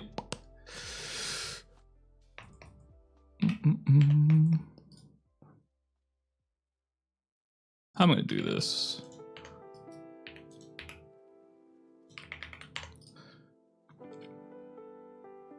I think my favorite like gaming memories, it's probably like playing stuff on the some of the stuff on the PS2 were goated, but there are a lot of like random awesome games on like the PS3 and like the Wii that was so good. I didn't have like an Xbox 360 for a while growing up. It wasn't until like towards the end I got one.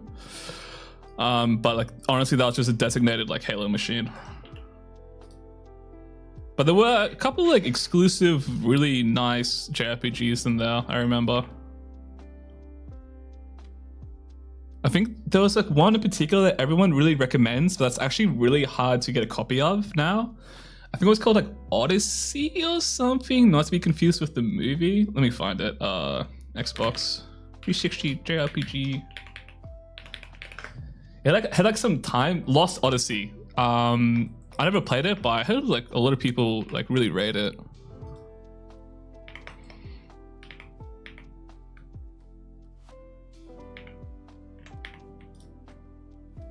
Okay, let me figure out how I'm gonna do the eyes here.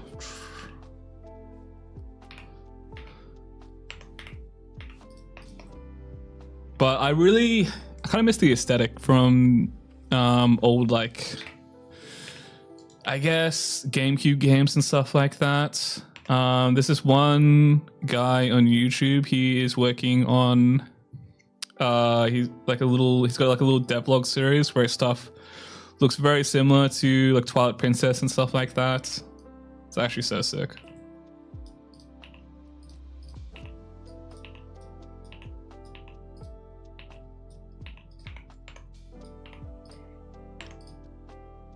Okay, so the face here is gonna look absolute horse.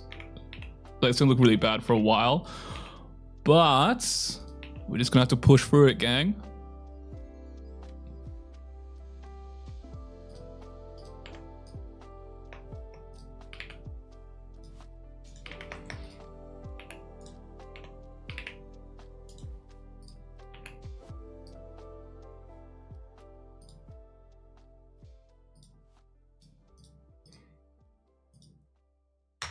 Who's the dev?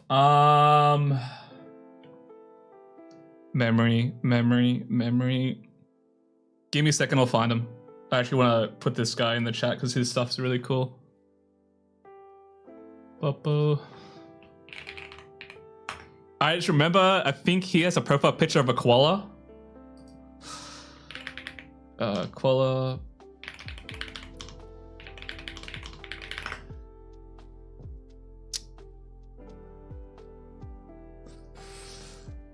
Oh no, my God, it's gonna be hard to find.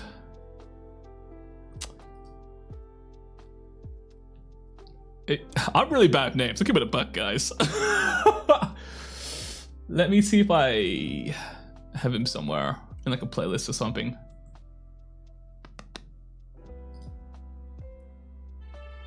Oh, don't do that.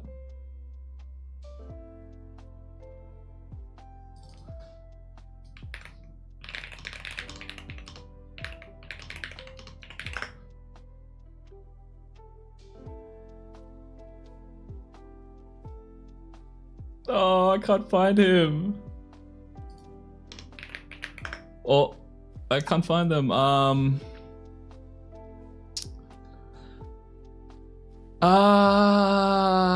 Let me check my Twitter. Hold on. Hold on. Sorry for like derailing. But this is like, this matters to me. Because this stuff is absolute gas.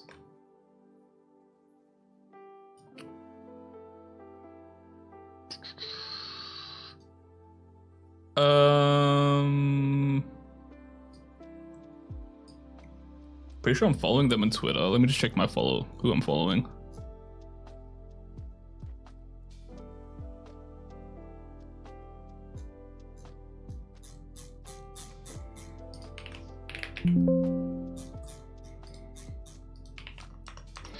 Okay, I'll keep it a buck. I can't find them right now, but if I ever do remember, I'll definitely post it.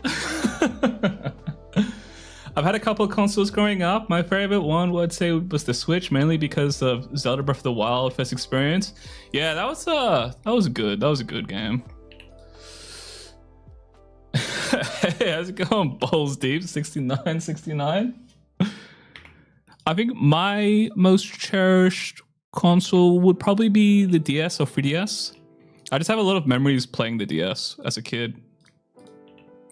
I think a strong core memory I have is playing, what's it called? Kingdom Hearts 283 Days, or whatever the number was. I remember playing that when I was doing some chores with my sister. We were in the city for some reason, and I remember I was like playing it on the tram. I just remember that being very like comfy and cozy.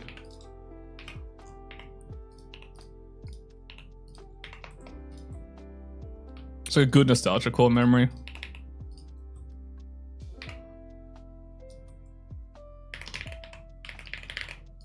Right, this looks cursed as shit, I'll be honest.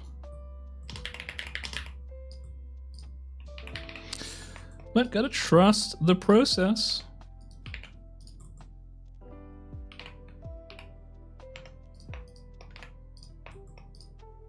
Okay, that's kind of more like it.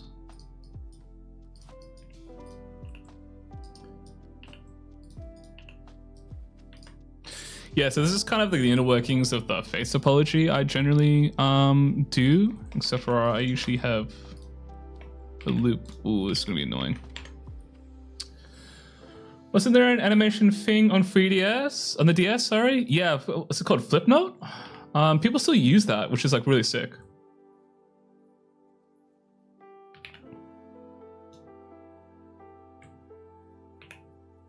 Was it called Flipnote? There definitely was. I just can't remember the name off the top of my head. There's a couple like content creators on Twitter and stuff that do all their animations in it, and it's not only is there stuff like funny as shit, but it's also just cool. Yeah, it's Flipnote. Yeah, there you go. Dude, what was the thing? Do you remember like on the DS there was that random. It was like a default app on the DS where it's like a random sketch notes app sort of thing. I'm doing such a bad job explaining it, but like, dude, oh, man, just the DS was so cool, bro. Like, who here played Metroid on the DS? That shit was gas. Hey, I really like the stream. You gonna leave the stream up for people to watch later? Yep, I will leave it up as a VOD, so this will remain up. And thank you. That's really kind comment of you. PictoChat, yes, PictoChat, goated. Dude, PictoChat, cheers. Oh my god, nostalgia. Oh, just the DS was so good, bro. I liked the DS a lot as a kid because I grew up in the countryside. So like, playing online games, not a thing, bro. We have dial-up. We had dial-up there for years. I think like they had dial-up where I used to live in the country until it eventually got made extinct. Awful, bro. They were on dial-up until like NBN came out. To where like they were one of the first people to get NBN in the countryside and just in general because they were dealing with dial-up. Yeah, also Face Invaders. Yeah.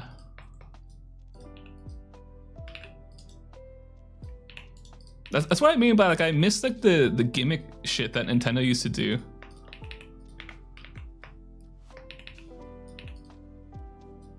It was a lot more fun and playful.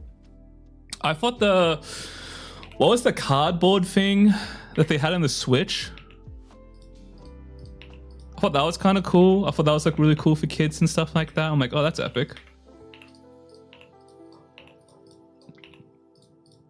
Would have loved that as a kid. Oh my god, I'm just remembering all this like DS stuff. I remember like racing, doing like trying to beat like the ghost races of like my brother and stuff like that. Yeah, good times. Thank you. I watched you on my main since you made Hatsune Miku. Oh. That's it. Thank you. I'm glad you're enjoying the stream and all the art and stuff I make. Yeah, that's dude. I don't think that did well, but I like the idea of it.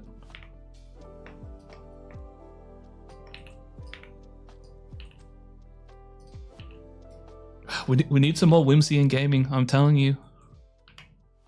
Hold. We don't look at the front for now.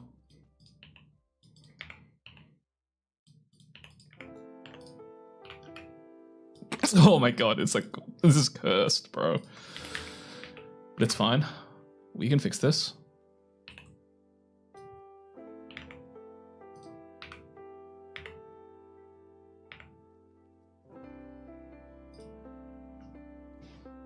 Just pretend it doesn't exist. There's an old animation thing back in the day called RHG where animators would create. Yes, I remember that, bro. I remember that, man. Holy, I never like my school was never like was super like into that stuff just because countryside, lol. But like I do remember seeing videos and stuff of that. God. That reminds me of all the Newgrounds stuff. Like, what was it called? Stick pivot? Okay, something is a bit off here. I see the issue.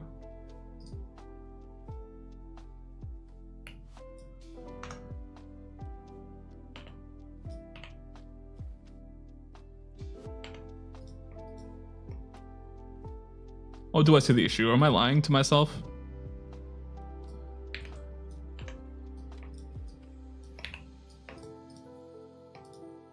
Okay, I basically just remade what I did before, but it's...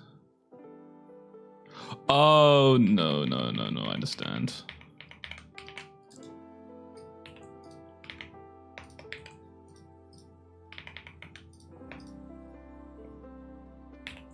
I've got like a reference of my base mesh here because I like the face topology I currently have. I'm just trying to remember exactly how I do it, to be honest.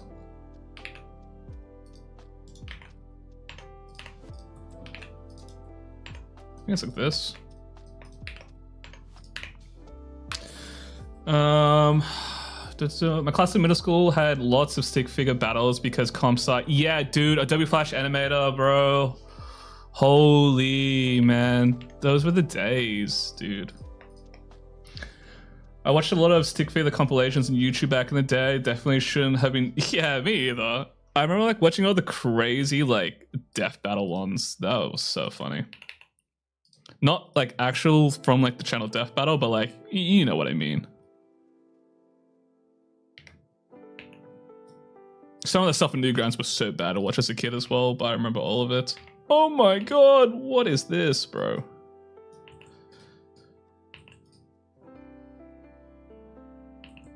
Hold on, I need to stand up for a second. Let me move my desk.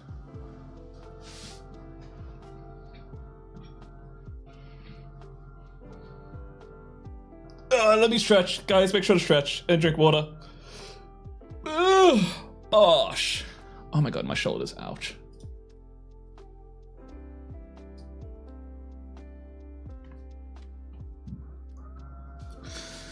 Oh, there we go. Let me recalibrate as well.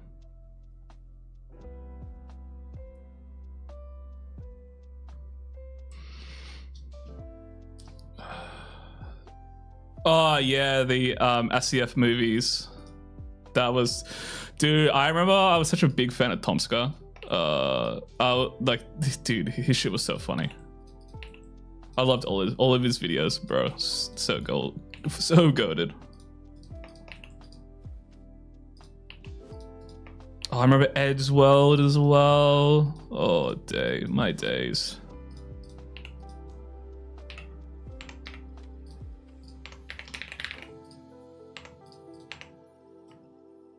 Ed's World was so good as well.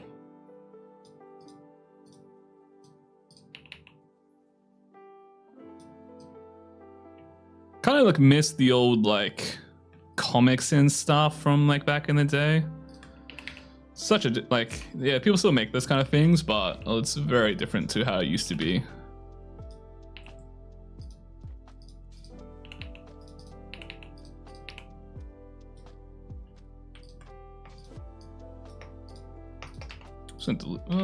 Let's just push that down.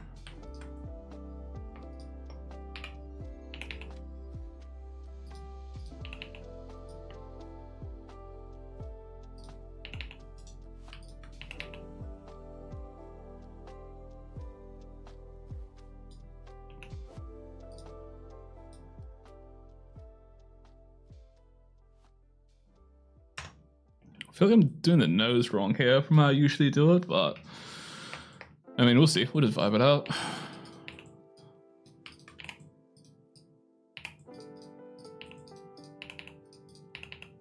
Kind of miss that old sketch comedy stuff on YouTube.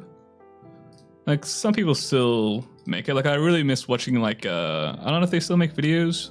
Jack and Dean. Their stuff was so funny, bro. Oh, as well as like watching like Rocket Jump back in the day. Far. What made you do with the vector line art style of modding versus sculpting with primitives? Well,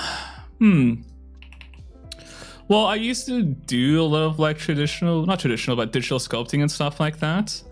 But I kind of do this sort of primitive thing just because, so with my character models, they're typically like very low poly, so I find it's just easier for me to just do it this way, because I also at the same time like tweaking the topology and like customizing things and stuff like that as I go. So it's more so just personal preference, to be honest. I know a lot of people will do like low poly stuff where they'll sculpt the full thing and then they'll bake and make a low poly cage and stuff like that. But this is kind of just the way that I found is not just like works for me, but it's just fun. I kind of like doing it this way.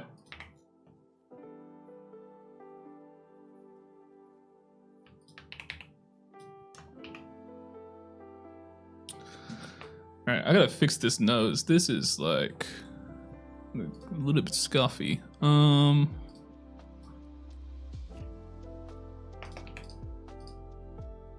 Nope, not like that.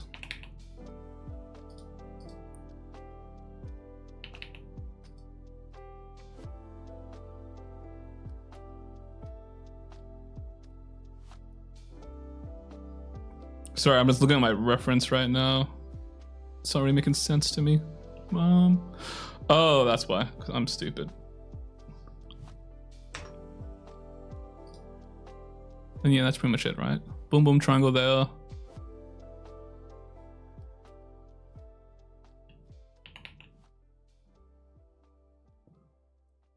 Right.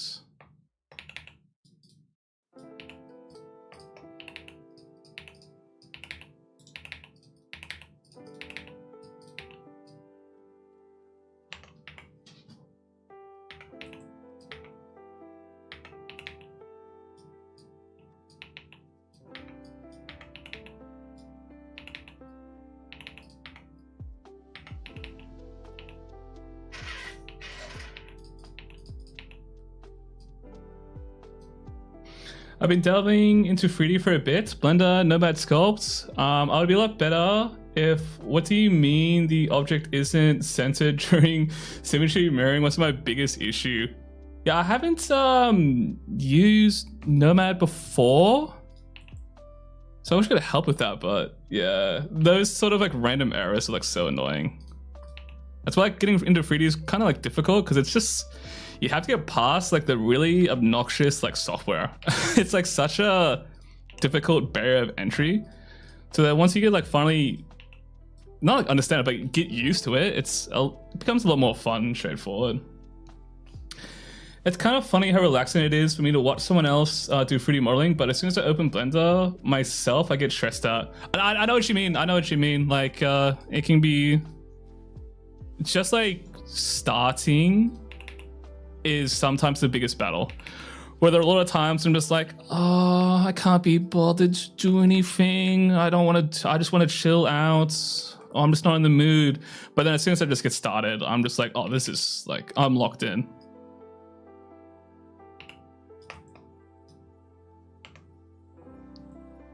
Wait, why is it like that?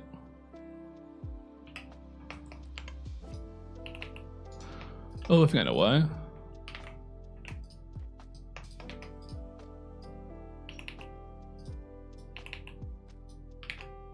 Okay, no, I don't know why. I lie.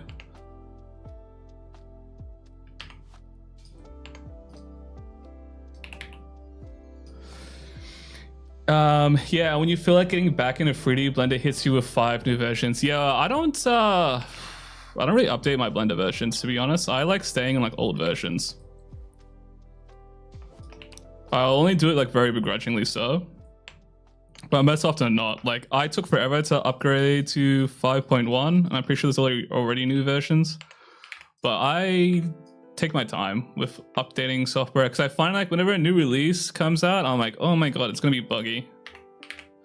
What version are you on? I'm on 5.12. I think there's a new version already out, but I'm just sticking to this one. Yeah, I think I'm on 5.3. Yeah. There's nothing wrong with the new versions. I just like, I mean, some of the new features are nice, but I kind of just stick to whatever I have installed because I can't be bothered converting all of my settings and plugins to new versions.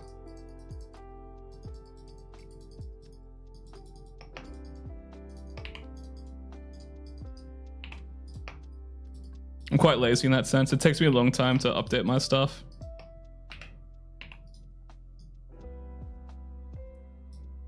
Like for example, with ZBrush, I am using, I think, a version from 2022 or something like that. Also because like I have to pay to get the newer ones and I'm not doing that.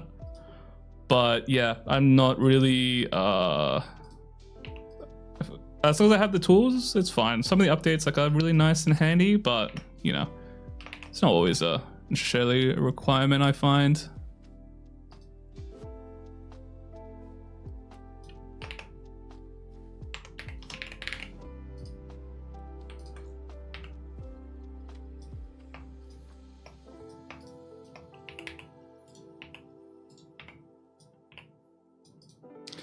I was on 4.6 but forgot. All right, new versions. Yeah, I find with most software, like new versions can be a little bit buggy. Obviously, they try their best to make it a stable release, but I kind of just always prefer sticking to older versions with things.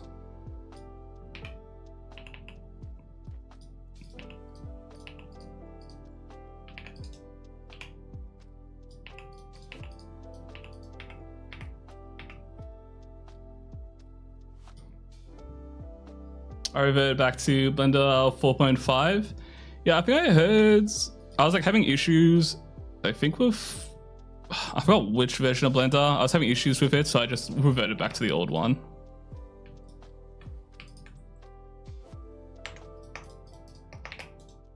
Because like with the stuff that I do, I don't really need a lot of the sort of extra things that these new versions have.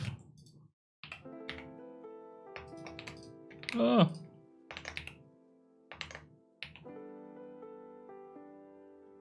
Yeah, like a lot of the new stuff, it's like, it doesn't really affect me because it's more intended for like, oh, like realistic, like render updates and stuff like that. Unless it's like some cool like animation update and stuff, I might look into it. Otherwise, I just don't really bother.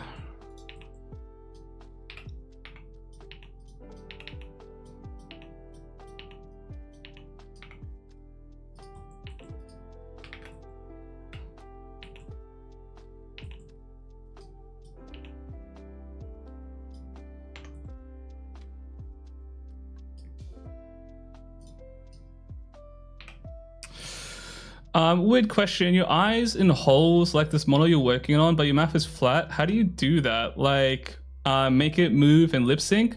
I tried doing that, but I couldn't figure it out. Oh, you mean like, yeah, so I have the face flat here because I'm just going to texture paint all the mouth and stuff like that. So for like this character here, the way I have the mouth shapes and stuff change, I'm just using blend shapes to shift the, like, how to say, to shift like the mouth texture. Actually, I can pull this up right now.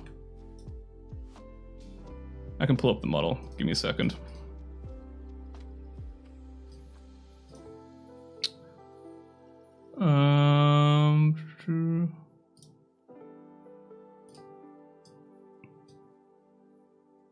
Whoops. So this is me. If I go into wireframe mode, might be a little bit hard to see, but you can see I have a bunch of these planes inside of the head, and it's literally just set up using blend shapes. So I go into here.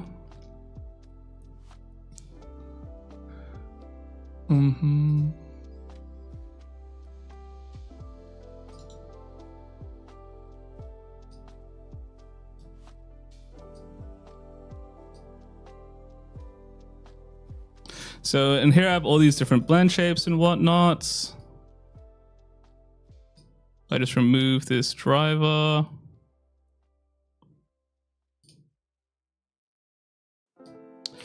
You'll see that the plane is shifting to move right in front. Yeah, so whenever I talk, a plane pops forward with this shape. And it just covers the front like that.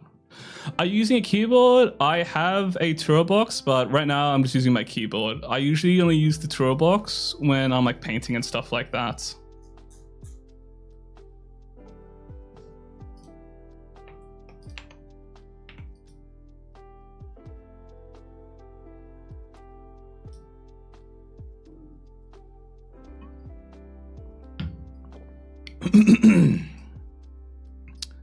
Sorry for that loud throat clear. When I learned Blender, I had a mouse with a scroll wheel could be moved sideways, and I had that as my move around key. It's been 3 years, I still haven't got over it, I missed it. Oh, you mean like one of those space mouse? Oh, you don't bother with the illusion of like jaw movement? No, I don't, but for my next model, I'm gonna tinker around to try to do a little bit of extra things so it's a little bit more dynamic. I tried doing it with textures that changed on the face. I'll see if I can do this again when I have time. Thank you. No worries.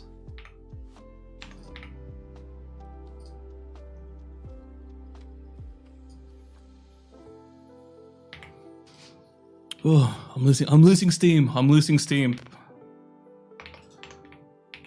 Long stream.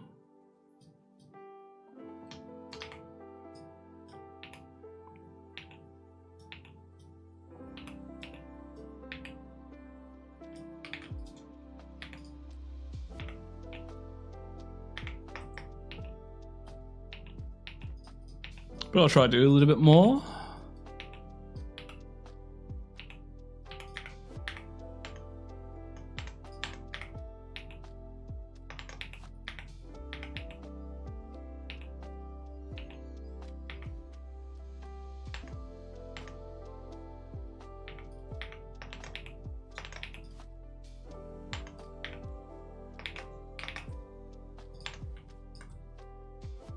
Okay, this excuse me, this head mesh is pretty rough. I'll keep it a buck, but I mean, it's an okay start.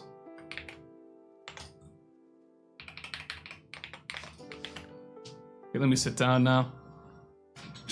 Boop, boop, boop.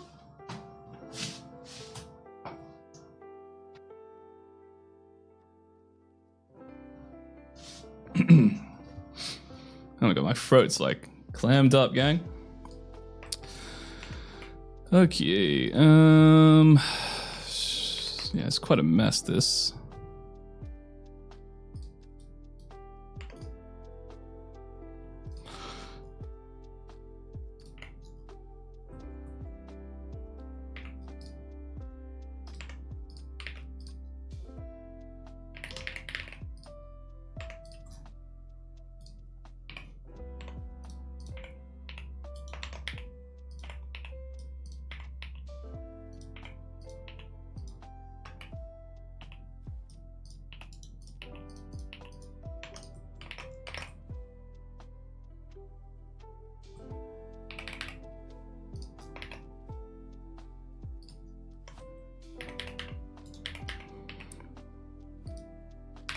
I might just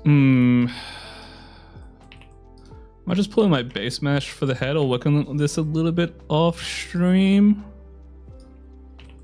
just so I can like lock in a little bit with the shapes. But that's like more or less like how I model the head, really. Like as you guys all saw, it's just a cube, really. It's nothing too crazy or too complex like that. Like with everything I model, it's always starting with a cube.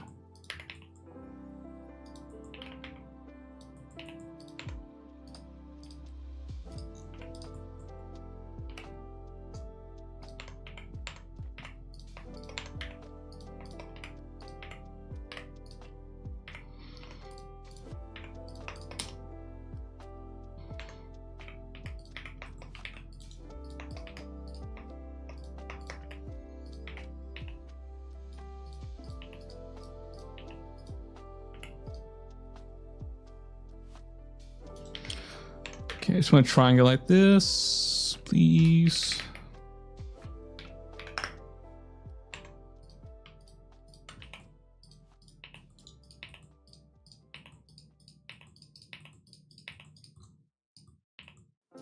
It's nothing crazy, just some simple black magic.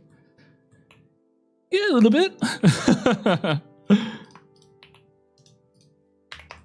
I see, that's why it's called box modeling. Yeah.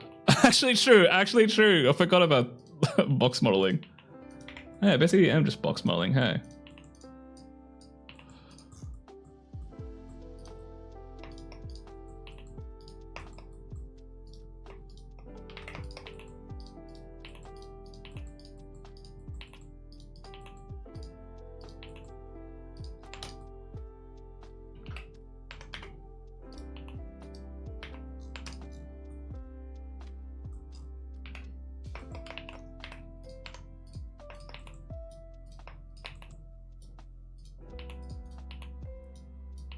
Sorry, I'm just like locked in right now. Like that face being ugly kind of like peed me off.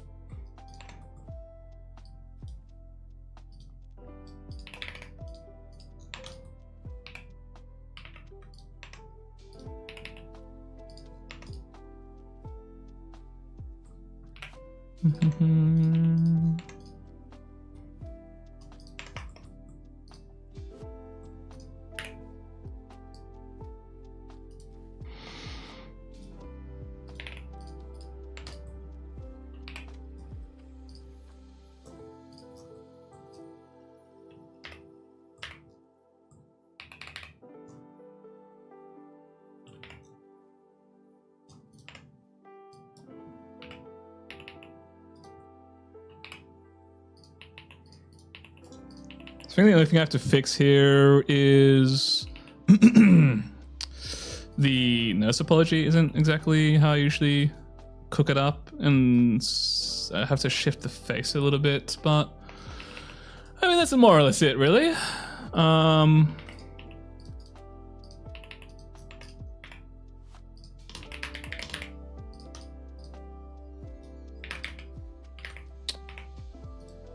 Ooh, not that.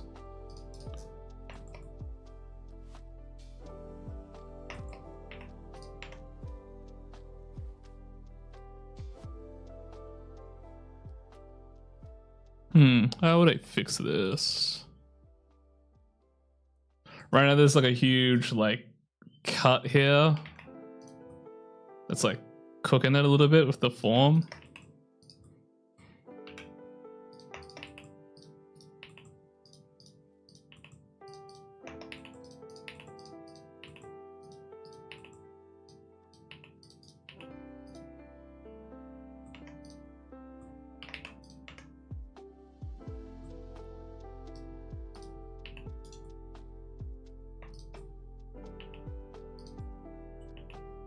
Okay, that's better. And that's why it's important to look at different angles. So I want the cheeks to be nice and fluffy and fat. Yep, a little bit more like that.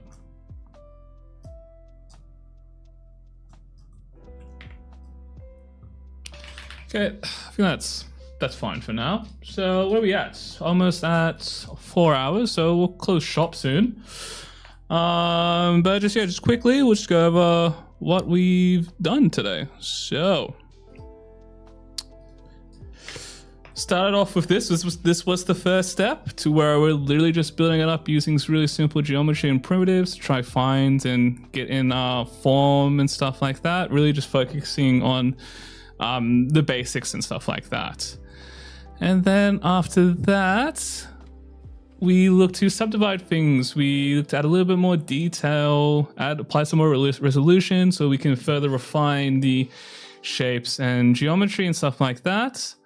And we also block in the hands here as well, to where then in this next step isn't fully complete. Here is when we start to join everything together to where we're satisfied with what we had before, and we now begin to start to combine geometry all together to form the proper base mesh. And like I would do the same with the head, the neck, as well as properly build out the hands. But I don't think I have time to do that today because I'm a little bit chuck it out. But yeah, I mean, that's, a little bit of a long stream and stuff like that.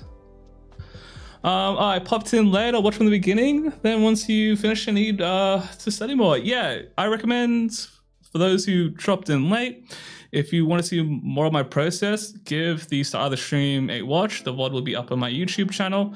In that I do a little bit of a mini lecture explaining my sort of process and the thinking I have around making stylized characters and stuff like that. But yeah, I mean, a little bit of a different stream with the whole like teaching thing at the start. I might do this more often, not always, because it is like I have to set up stuff for it and whatnot, but I'll try to do more stuff like this in the future. And I also plan to try and stream during the weekdays and stuff like that. The time for that would be a little bit more scuffed though. It might be around the same time as now or a little bit later. This is probably a question for the next stream, but for texturing models, do you use hue shifting, grayscale, or both? I use grayscale, so I just do the classic painting in grayscale and then using color ramps to turn into color. If you go on my YouTube channel, I explain the full texture process in my latest video a little bit more precisely.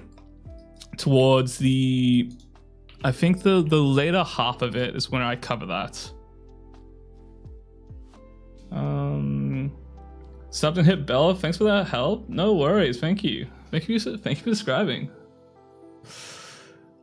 What am I after here? That's why I quickly get the eyebrows in, because she's kind of like cursed without without them. But yeah, I might stream tomorrow. We'll see. But I do plan to stream more on the weekdays and stuff like that. Probably after work. So to be like the time right now, but like 4 hours from now.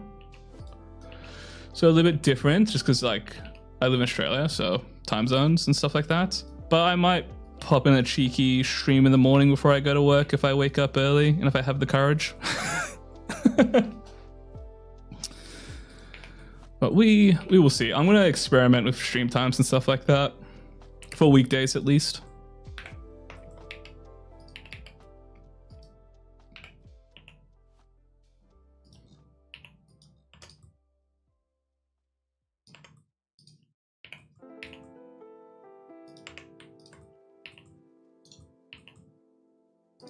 But I'll like probably be continuing this model or some of the other stuff I was working on the past streams. So I was working on some other stuff like a week or two ago. I'm still working on it. It's just, you know, waiting to do it on stream and whatnot. So I still got those models in the to-do list and whatnot. I have a lot of things on the go actually. But yeah. What do you think of hue shifting though? I don't know. I've never really tried it. Like I kind of just like painting everything in grayscale and then just using color ramps from there. I find that's what's worked best for me, but maybe I have to look into it. Maybe I need to give that a check out. I'm always open to changing how I paint and stuff like that because I don't know how to paint. Like I'm okay at it, but like I can improve a lot, I'd say.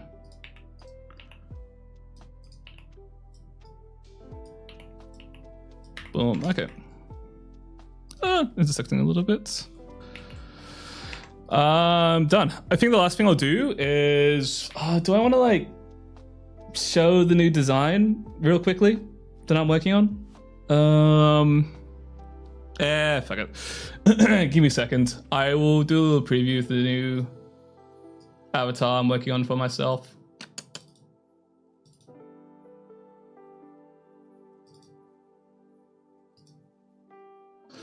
So I'm still like tinkering with it and whatnot.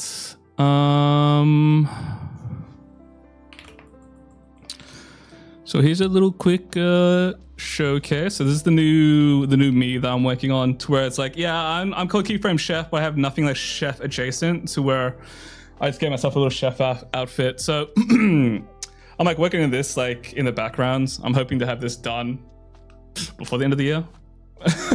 Like we'll see. But I'm still like tinkering around with it. It's like I'm modeling it out, but I'm still like messing around with the design.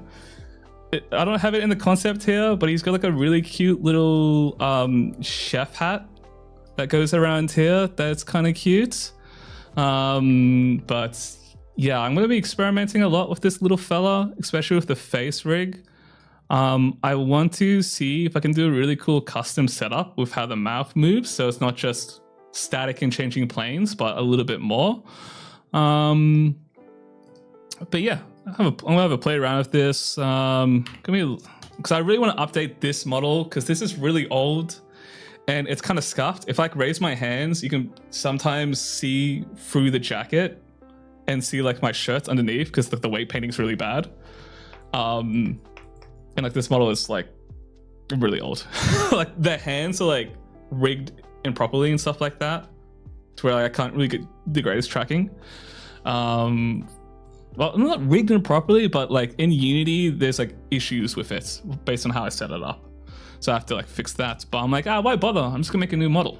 But yeah, I think I am gonna wrap it up there, guys. Thank you all for stopping by. It was a lot of fun today. I do hope that everything I sort of covered through today was helpful and stuff like that. I will see you all very, very soon. Oh yeah, I need to raid somebody. Shit. Thank you for mentioning that. Let me have a look. I almost logged out without raiding. Let me just change scenes here real quickly. Oh my god, my voice is fading. Let me see. How do I raid? Give me a second. Let me figure this out. Yeah, no worries. Thanks for stopping by. Okay, I pressed the raid channel button.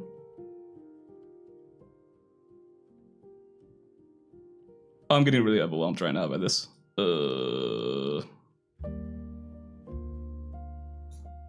this is all new. This is also different from back when I used to stream a lot.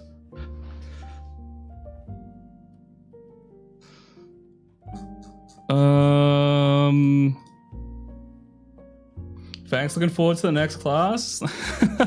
I'm glad you enjoyed it.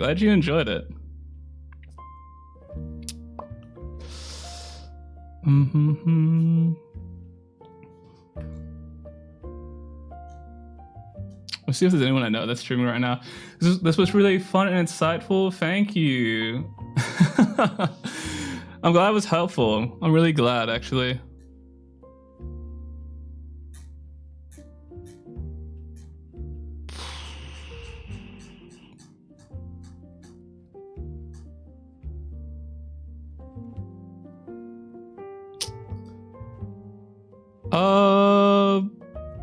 Yeah, I'm gonna have to start this raid stuff later. I'm like so sleepy. Next time. VOD will be uploaded, right? I missed the first hour. Yeah, the VOD will be up on my YouTube channel. So it will just be under like the live section. So all of this will be saved and whatnot. The full thing should be, unless YouTube takes it down. But no, it should be all up on YouTube. And if not, I'll make sure to save the video so I can upload it somewhere. But yeah, I think I'll wrap it up there, guys. Thank you all for stopping by. I really appreciate it. I hope you all have a wonderful rest of your day and hope you all get a night's good rest. Thank you. Bye.